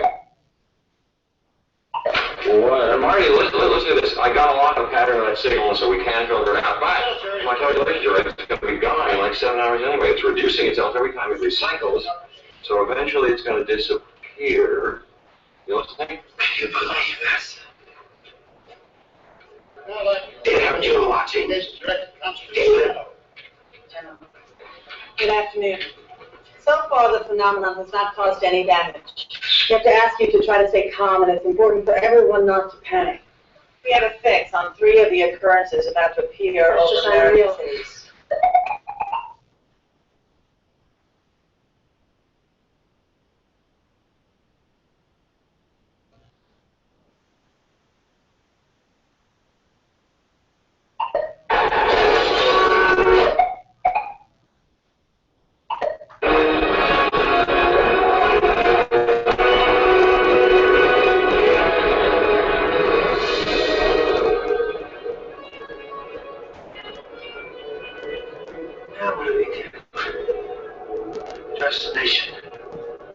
Do we look like people like that? Yeah. I'm one of them.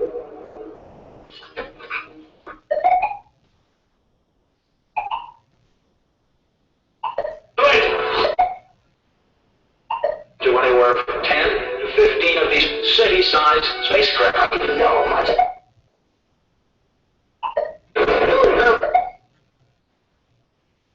More ships have just arrived over the capitals of India, England, and Germany, bringing estimates up to anywhere from 10 to 15 of these city-sized spacecraft. No, much. Just try and stay calm. Why did you tell her to back up, Lieutenant? Why, what happened? Just jump in. Mom, listen, get your stuff together and head for it. Don't argue me. You remember when Sarah Palin and all of them was sitting up talking about Putin's playing chess and Obama's playing checkers, and they wasn't really talking about Putin. They was boasting, like people like Grover Norquist and the people that he represents. They've been gradually. You're watching W33BY, Detroit, Highland Park, Michigan. They have been gradually buying politicians and buying and fixing elections through the media, through the ad, false ads and all that stuff, putting their men in Congress, keeping the people dumb, and then making the people vote for whoever they want. Remember when Grover Norquist boasted that, if he don't sign the pledge, then we just tell the people in his district that he didn't sign the pledge. And the man on 60 Minutes says, so in essence, if they don't sign the pledge, you run them out of office. He said, no, the people put them out. He said, I just helped make that happen. And then when they vote, I say, yes. He's boasting about how he's been manipulating unwitting Caucasian people. It's easy to manipulate an ignorant mind. All you have to do is keep them ignorant. I mean, we was put in slavery for 400 years, and what kept us there was we were put against each other. And we became self-refueling. We go from generation to generation, just fighting each other based on nothing. That was made to appear a big deal because he's light-skinned, or just because he's old and he's young and he's, make their differences, make them more than they really are. And that's what happened. What plantation you from? And we took that from plantation to east side, west side. What high school you go to? We fighting each other based on high schools and all that old foolishness. Anything to keep you divided. But they told you've heard them. They don't have that conversation no more. But remember, they at one time was talking about chess and checkers. They said Obama and them playing checkers, and we playing chess. Meaning what? They put in their position, they put in their people as governors, as mayors, as they put all their people in positions, and now they're trying to bring the whole country to a halt. They've been ordered, they've been given their marching orders now. You understand? Now look at this.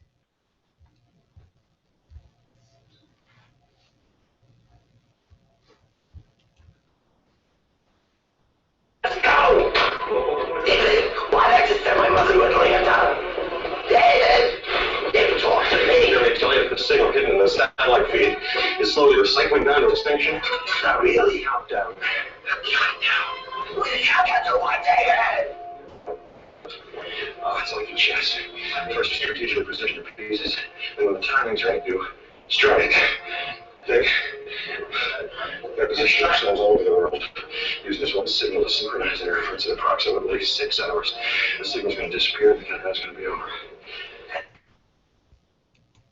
See, they position themselves all over the country, and they used the television media. They took control of that. And whoever controls what goes into your mind actually controlling you. You do know that, don't you? Okay. That's why the internet became a spoiler. Now they're trying to get control of that. Huh? Because the internet is what helped President Obama get elected. Not the television. You know, but these people, they've gotten all of their people in positions, calling themselves the Tea Party and that kind of thing. But all it is a bunch of racists and Coulter and people like that. You know, all of them, a bunch of racists, man. And they can't get past the lies that they was taught when they was children. See, it ain't their fault. Their fathers who got wealthy based on tricks and lies that was done to us in slavery, and what they've been doing to the rest of the people in the country. But they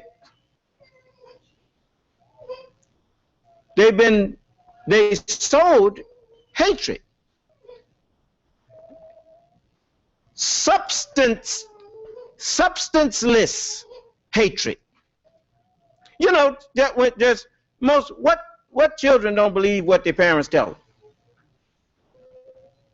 All children believe what their parents tell them. That's just the way that is.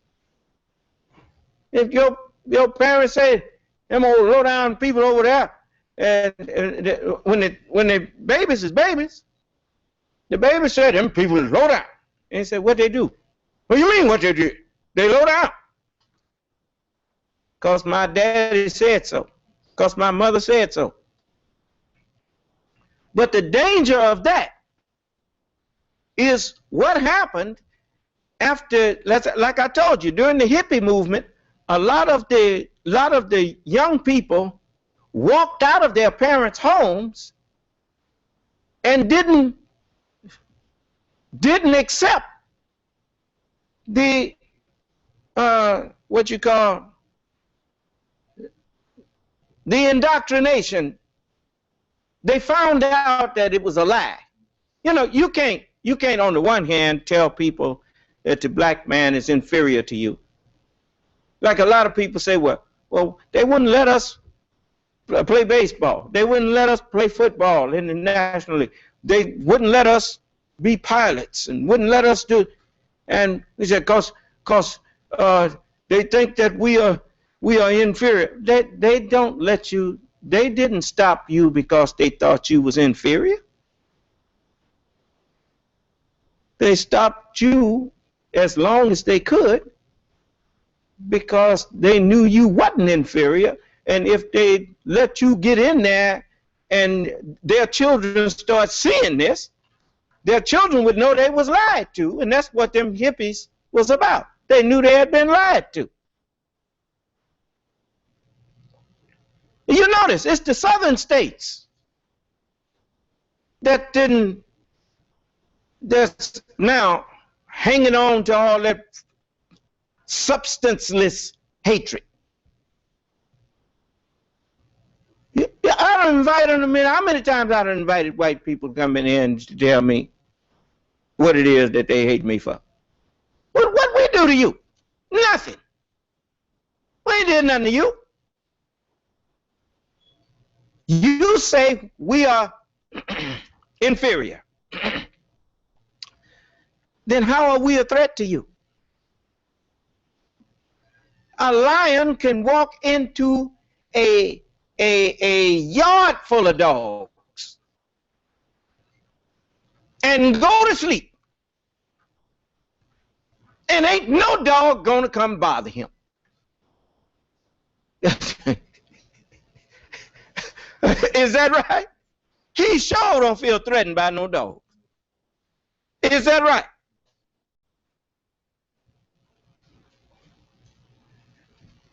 So, how is we threatening anybody since we are so inferior? You notice, it is, if you watch the dog and watch the lion, you will discover that it's the dog that do all the barking. The lion ain't roar attack. Do you know why? Because it's the dog that's inferior. The dog is the one. You brought up all this racism stuff. We didn't do that to you.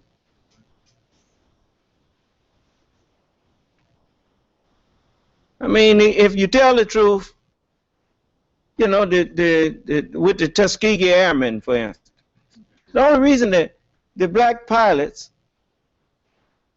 was called upon to escort the bombers was because the white pilots was following the decoys because they was afraid. And the decoys gave them an excuse to leave the bombers unprotected. They could say they was going after the enemy. They gave them a way out and they took it. The black pilots, they didn't leave the bombers. They got shot down, but they didn't lose the ones they was escorting. That's just like black man got an old saying, man. You know, if he go to the dance, he gonna let nothing happen to his date, man. That's right, brother. You know, you gonna let nobody jump on your woman. No, you won't never get no date no more. Lord, it might beat me down, but she'll see me get beat down because I sure ain't gonna let nobody do nothing to her and don't defend her. So, you know, we are looking at these people like Ted Cruz. I mean, you can look at Ted Cruz and tell that he's, you know, the only thing he got is that false ego. You know, I mean, when it boils down to it, if you ask him what makes you better than black people, the only thing he got is his skin. And if he do some research on that, he would realize that pale skin is not better than dark skin. You never seen a black man. I done went to sleep on the beach a lot of times. Woke up, you know, felt a little, you know, the sun got me a little bit. I went home. I didn't wake up in no hospital, in no emergency room. So don't come to me with that foolishness. You know, but they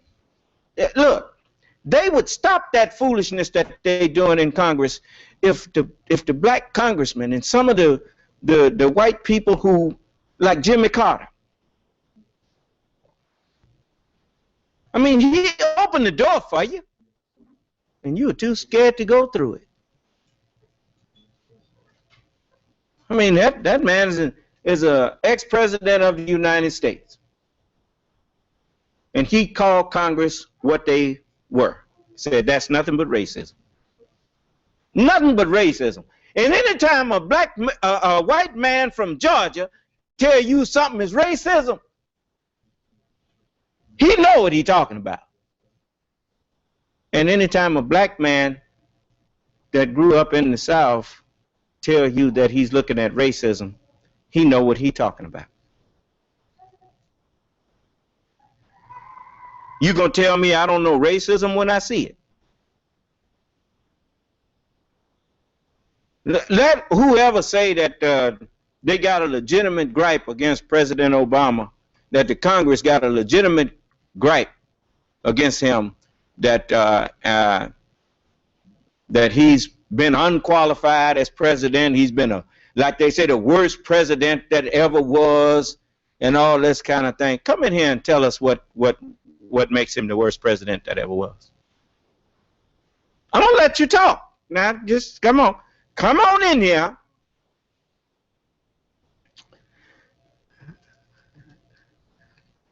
Unmute your phone. Press *6. Don't be scared. I mean, if truth is on your side, what you scared of?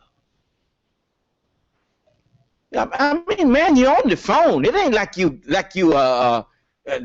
in here with us. Ain't nobody gonna jump on you. Just come in here and tell us that the Congress is doing the right thing.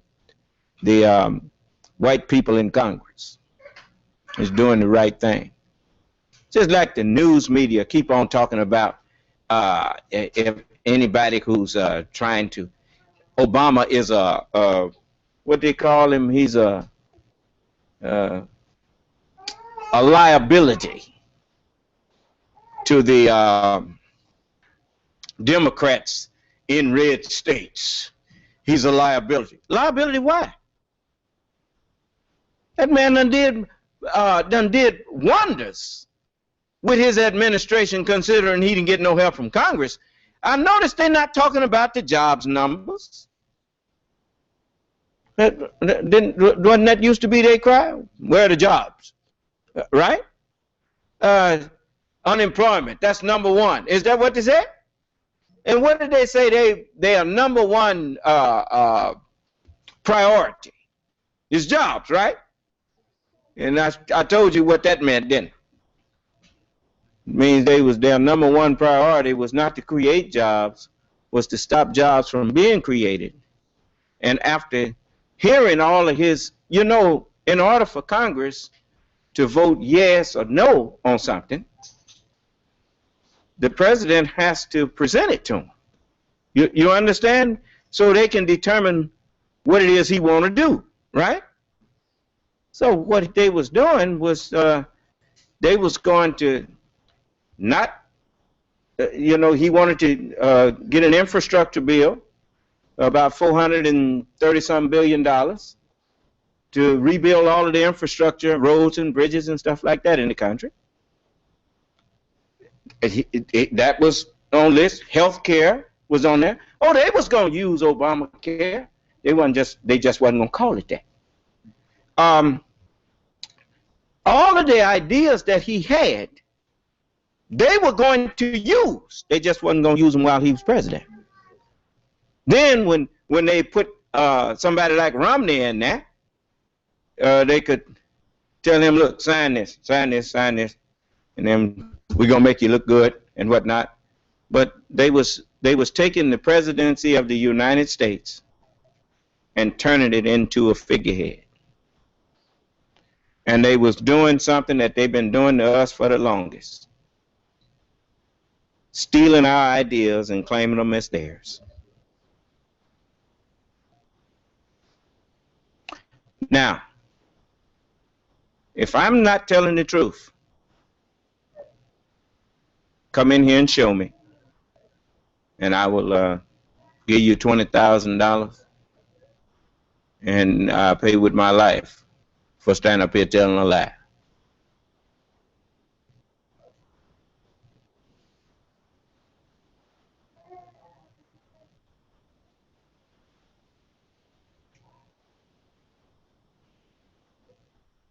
Now, you got to remember that you never would have known just how deeply many of those who've been making laws, for instance, you notice on the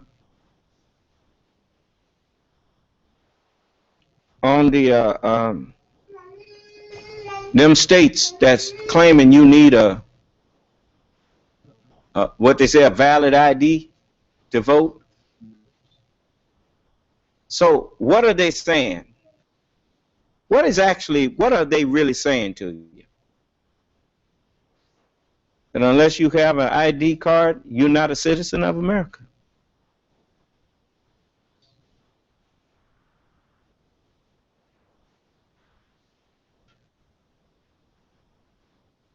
They got you on record down there. Do you have to have when they come around to get the money for the state for the census, do they ask you for ID? Maybe you should make them, maybe we should throw that back in their face, you know. You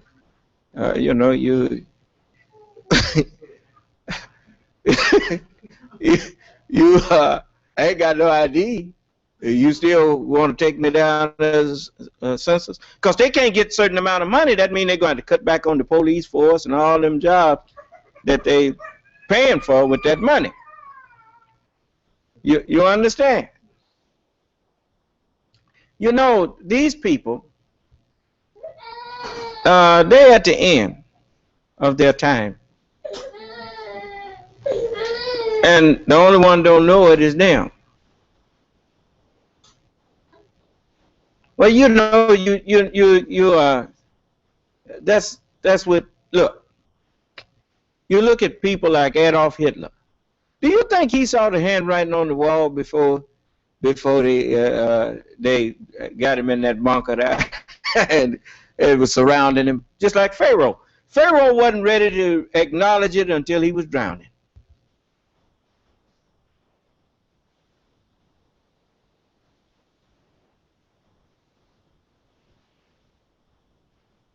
You know, the worst thing you can do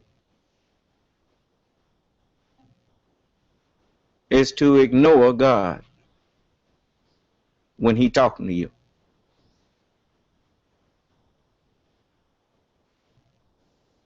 You know, even when a baby don't know, you know, it's a certain time in their life when they don't know they have to answer to you. They don't know you their daddy or you their mama. But whether they know it or not, they learn it the hard way if they ain't careful. Huh?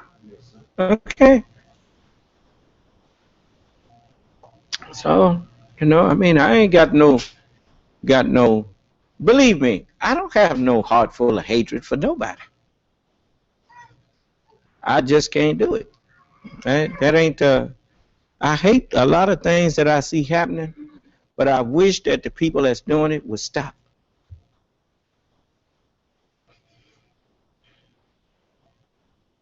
You know, I mean, I know that most people that put up a fuss, for instance, over what happened to that brother with that chokehold, the same people don't even bat an eye when they see what's going on in Chicago and in Detroit and different places where black people killing black people.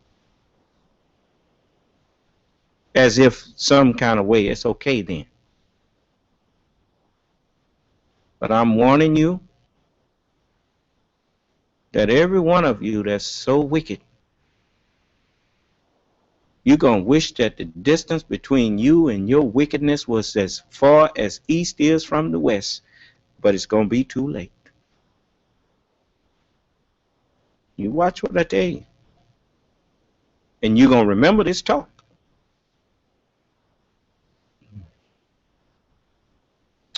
You're going to remember that I stood up here and tried to tell you, and you wouldn't listen.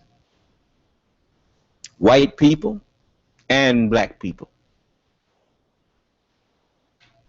All of you going to answer for your low-down behavior.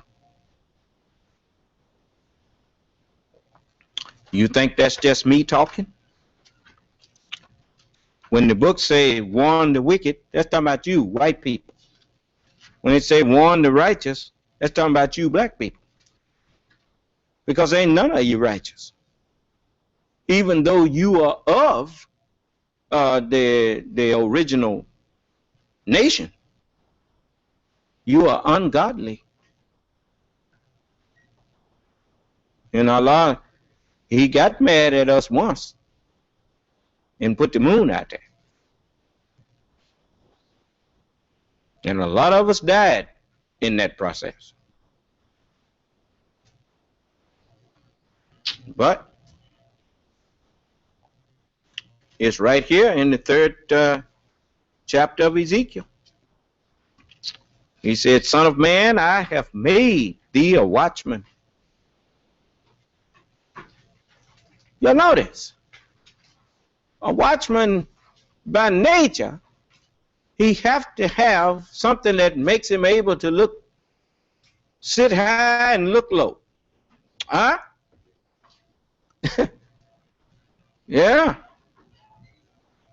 You know, it's just like when the police be chasing people.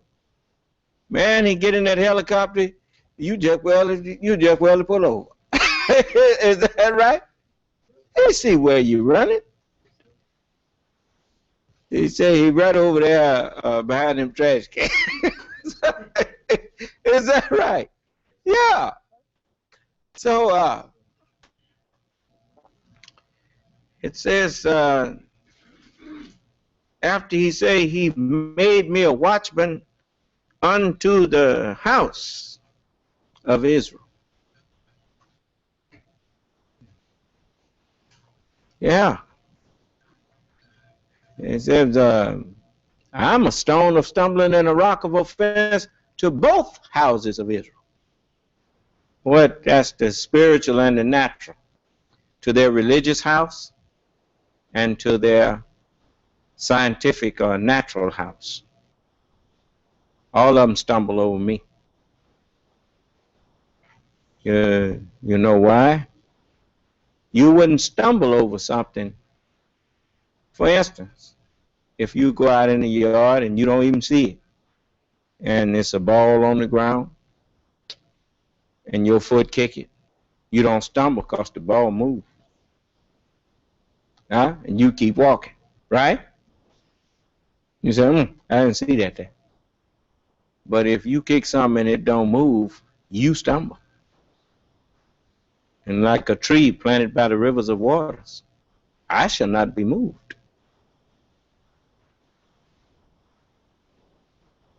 And you kick me, you gonna stumble. Ask Roy. Ask Gino. Ask Neubauer. Ask any of them that call themselves arguing against me.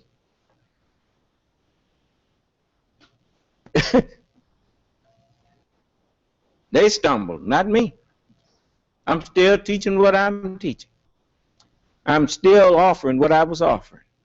And you have yet to have one of them tell me I owed him something.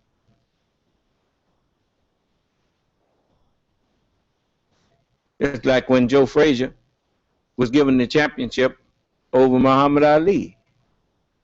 He was the one who was in the hospital after the fight was over. Now he won the fight, and the man he was fighting lost the fight. He walking around and he in the hospital.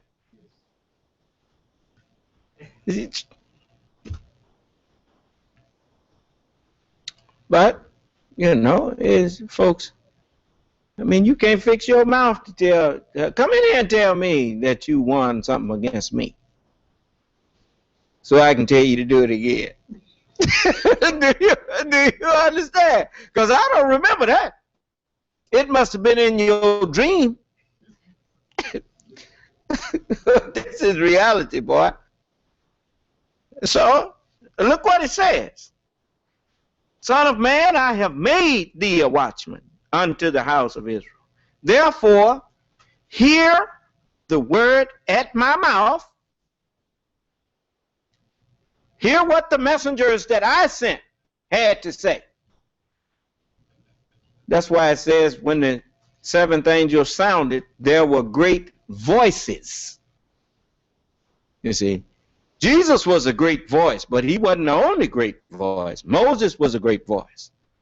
Solomon was a great voice. David, Jeremiah, Ezekiel, they were all great voices. And when I sound, you hear great voices. We don't say sound, we say talk. Then it says, hear the word at my mouth and give them warning from me. When I say unto the wicked, thou shalt surely die, and thou shalt surely die should have been in quotation marks. When I say unto the wicked, quote, thou shalt surely die, and thou givest him not warning, nor speakest to warn the wicked from his wicked understanding, his wicked way, to save his life. The Son of Man came not to destroy men's lives, but to what? Save them. I'm called the Savior. It says, if thou don't, if you givest him not warning, nor speakest to warn the wicked from his wicked way, to save his life, the same wicked man shall die in his iniquity, but his blood will I require at thine hand. Yet if thou warn the wicked, and he turn not from his wickedness, nor from his wicked way, he shall die in his iniquity. But thou hast delivered thy soul. It says, and again, when a righteous man doth turn from his righteousness. See, I'm told to warn both the wicked, the devils, the jinn, and you, the men. I'm told to warn all of you, because there is none righteous. No, not one. I've checked all your religions out, and I've checked them out in the only way that you can actually judge them. I've looked at what they produced. Point out the righteous place that you done found on the planet. Point out any place where you see peace. The only way you're going to be able to point to that is to point to me and my followers.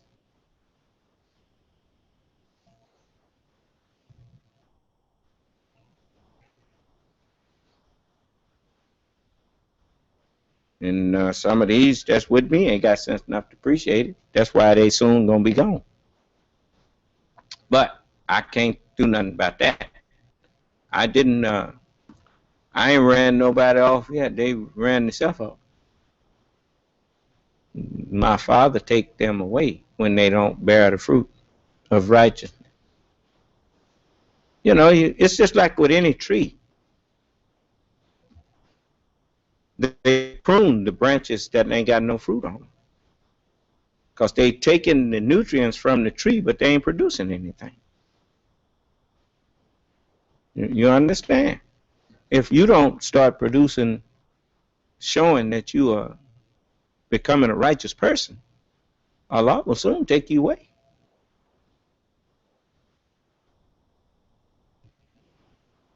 You see? So, I want to tell all of you, as I've told those who, you know, whether you married or single, you are all my followers.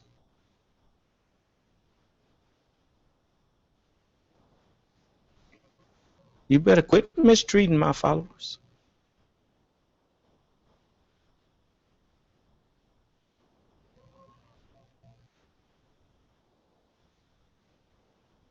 You treat each other like you want to be treated. You want Allah to be merciful to you, you better start showing some mercy.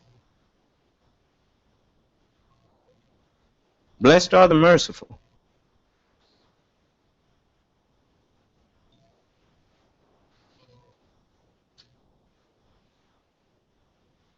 I always try to give people to see the light, come to the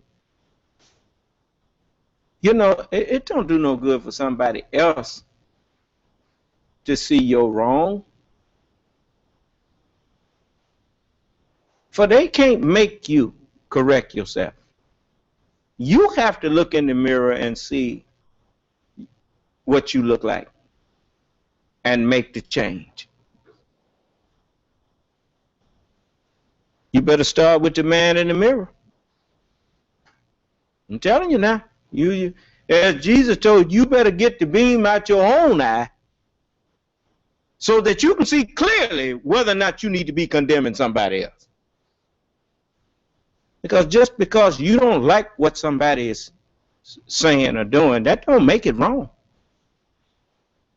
It just may be wrong in your eyes. You may hate something that God got them doing.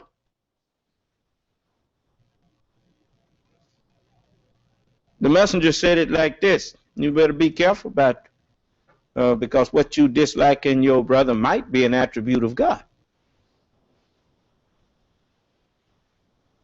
So you better first get a good understanding of what God loves, and then adopt that.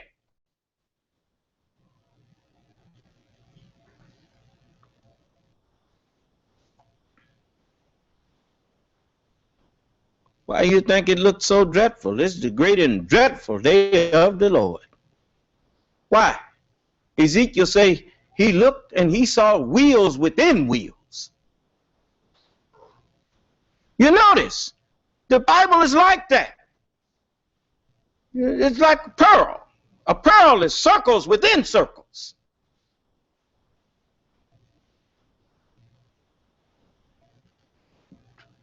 You read one messenger's words, and you would think that they all sit down and collaborated because they all seem to agree with each other, and they never met each other.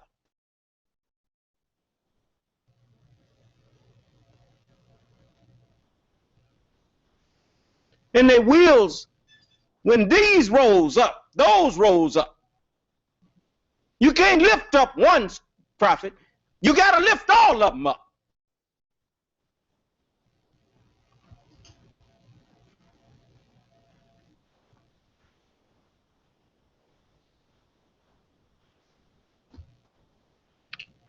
Well, I could teach on the wheels, but I'm not right now. I can just tell you that you had better get it together while you got time. So, any questions? It's Wednesday, and I try to remember that. It's 10:30 now, and y'all need to get your rest. People got to go to work tomorrow, just like me. And may Allah bless us all, keep us safe. We will show you some more of the progress on this school and the tire facility. I want to thank some of the Detroit police officers that came by and gave a word of encouragement to the brothers that was over there. You know, they happened to be over there and looked through the place, and said that they would be, when it's open, be more than happy to come in there and purchase tires.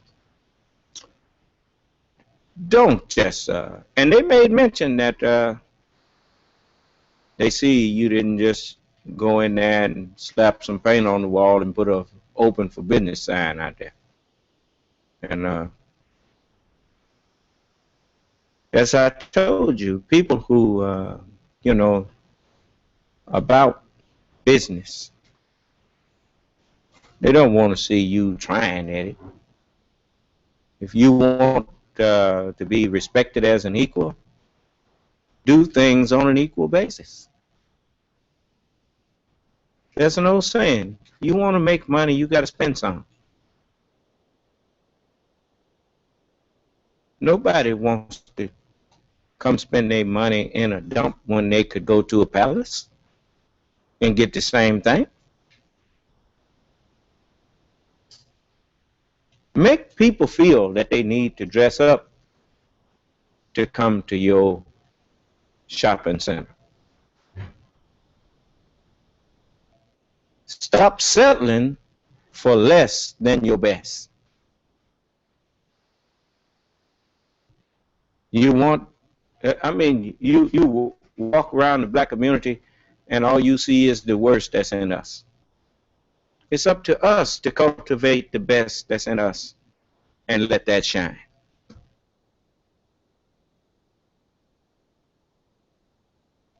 Let's do this. All right? Let's do this. Tell your congressman, get on those in Congress who are practicing racism and call it what it is and tell them to stop.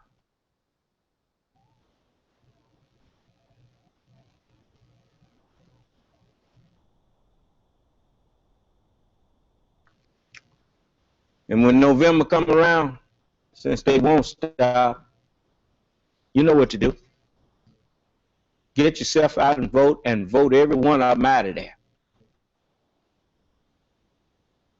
Put some people in there that care about not playing with words on you. Talking about they're concerned about America. You think I don't know what that means? I sure know it don't mean that they're concerned about the people who make up America.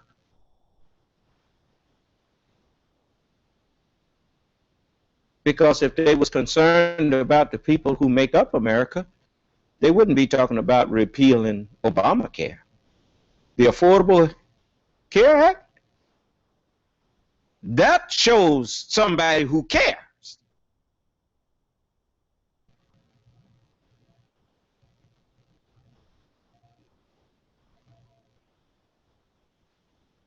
This is how you go to the poll. Ask the people one question. How did you vote on the Affordable Care Act? Did you vote yay or nay on it? And if they said nay, there's your reason to get them out of there. Just put them out.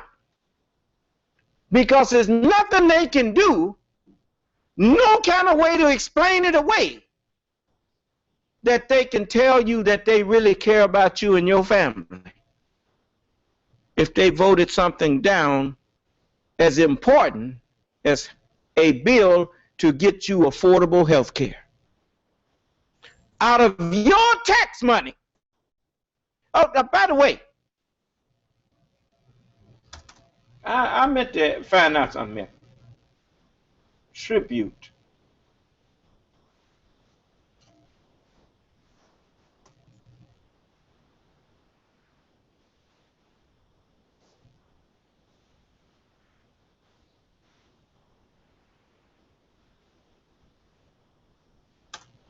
I want to know what the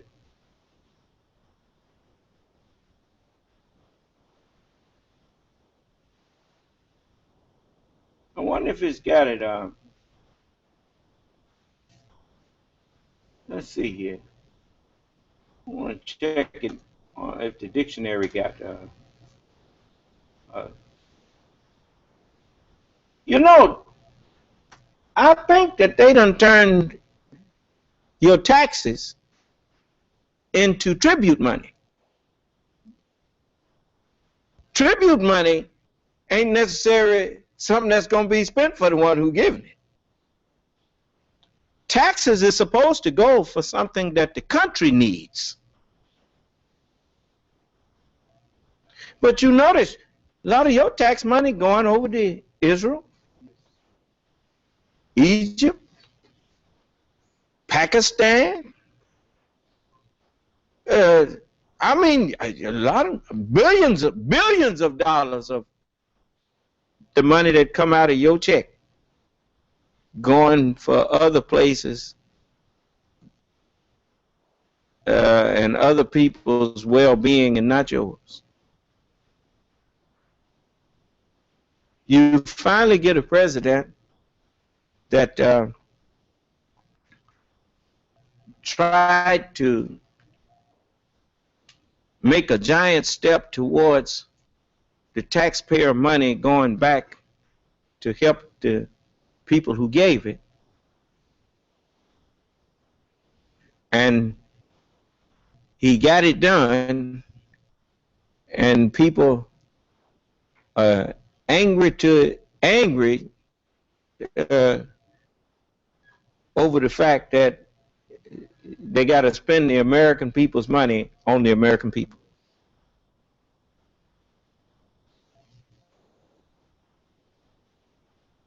Huh? And you know, you ain't found none of them come in here yet that can explain away what. Tell you what I'm gonna do.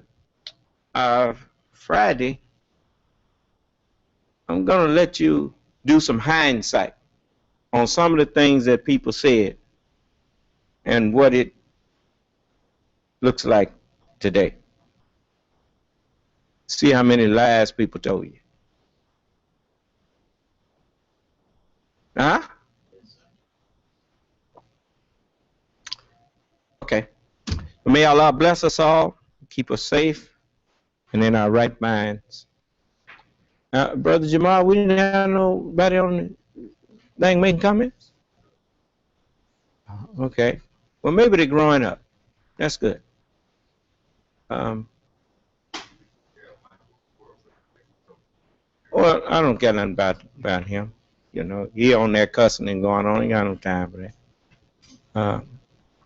You know, anytime a man claim he got a legitimate gripe with you and he can't express it other than cursing at you and all that kind of thing, he ain't got no legitimate gripe. That's why he got a child's mind, and he's angry without a cause. You see, and that's what the book says. They hated me without a cause. If he had a legitimate cause, he know he could unmute his phone and express himself in a civilized manner, rather than coming in here calling himself, showing disdain for me. And the reason he kept hanging out here is because if he get on him a conference line, he'd be the only one on there. Oh, no, excuse me. He'd have some others on there with him. The Holy Quran say when they are alone with their devils. So he'd be alone with his devils on his conference line. So, you know, I don't have to beg people to come hear what I have to say.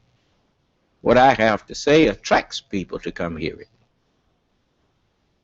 All praise is due to Allah. There is 1 moderator and 86 participants on the call. See? So, you know, we don't have to beg nobody to come in here. It's over 300 people, 3 or 4 listening to me now. You know, that's just on the conference line, let alone, I mean, 80-something people. You think that's just one person per house? There's family sitting around listening to me. So, you know, you got to listen. I ain't begging nobody. But when I do like Noah, and Allah revealed to me that ain't none gonna believe but those who already did, and the door gets shut, you'll come knocking, and I will do just like the book says. I know you're not. That's what I'll say. So, right now, the door is open. Allah's Salam Alaikum.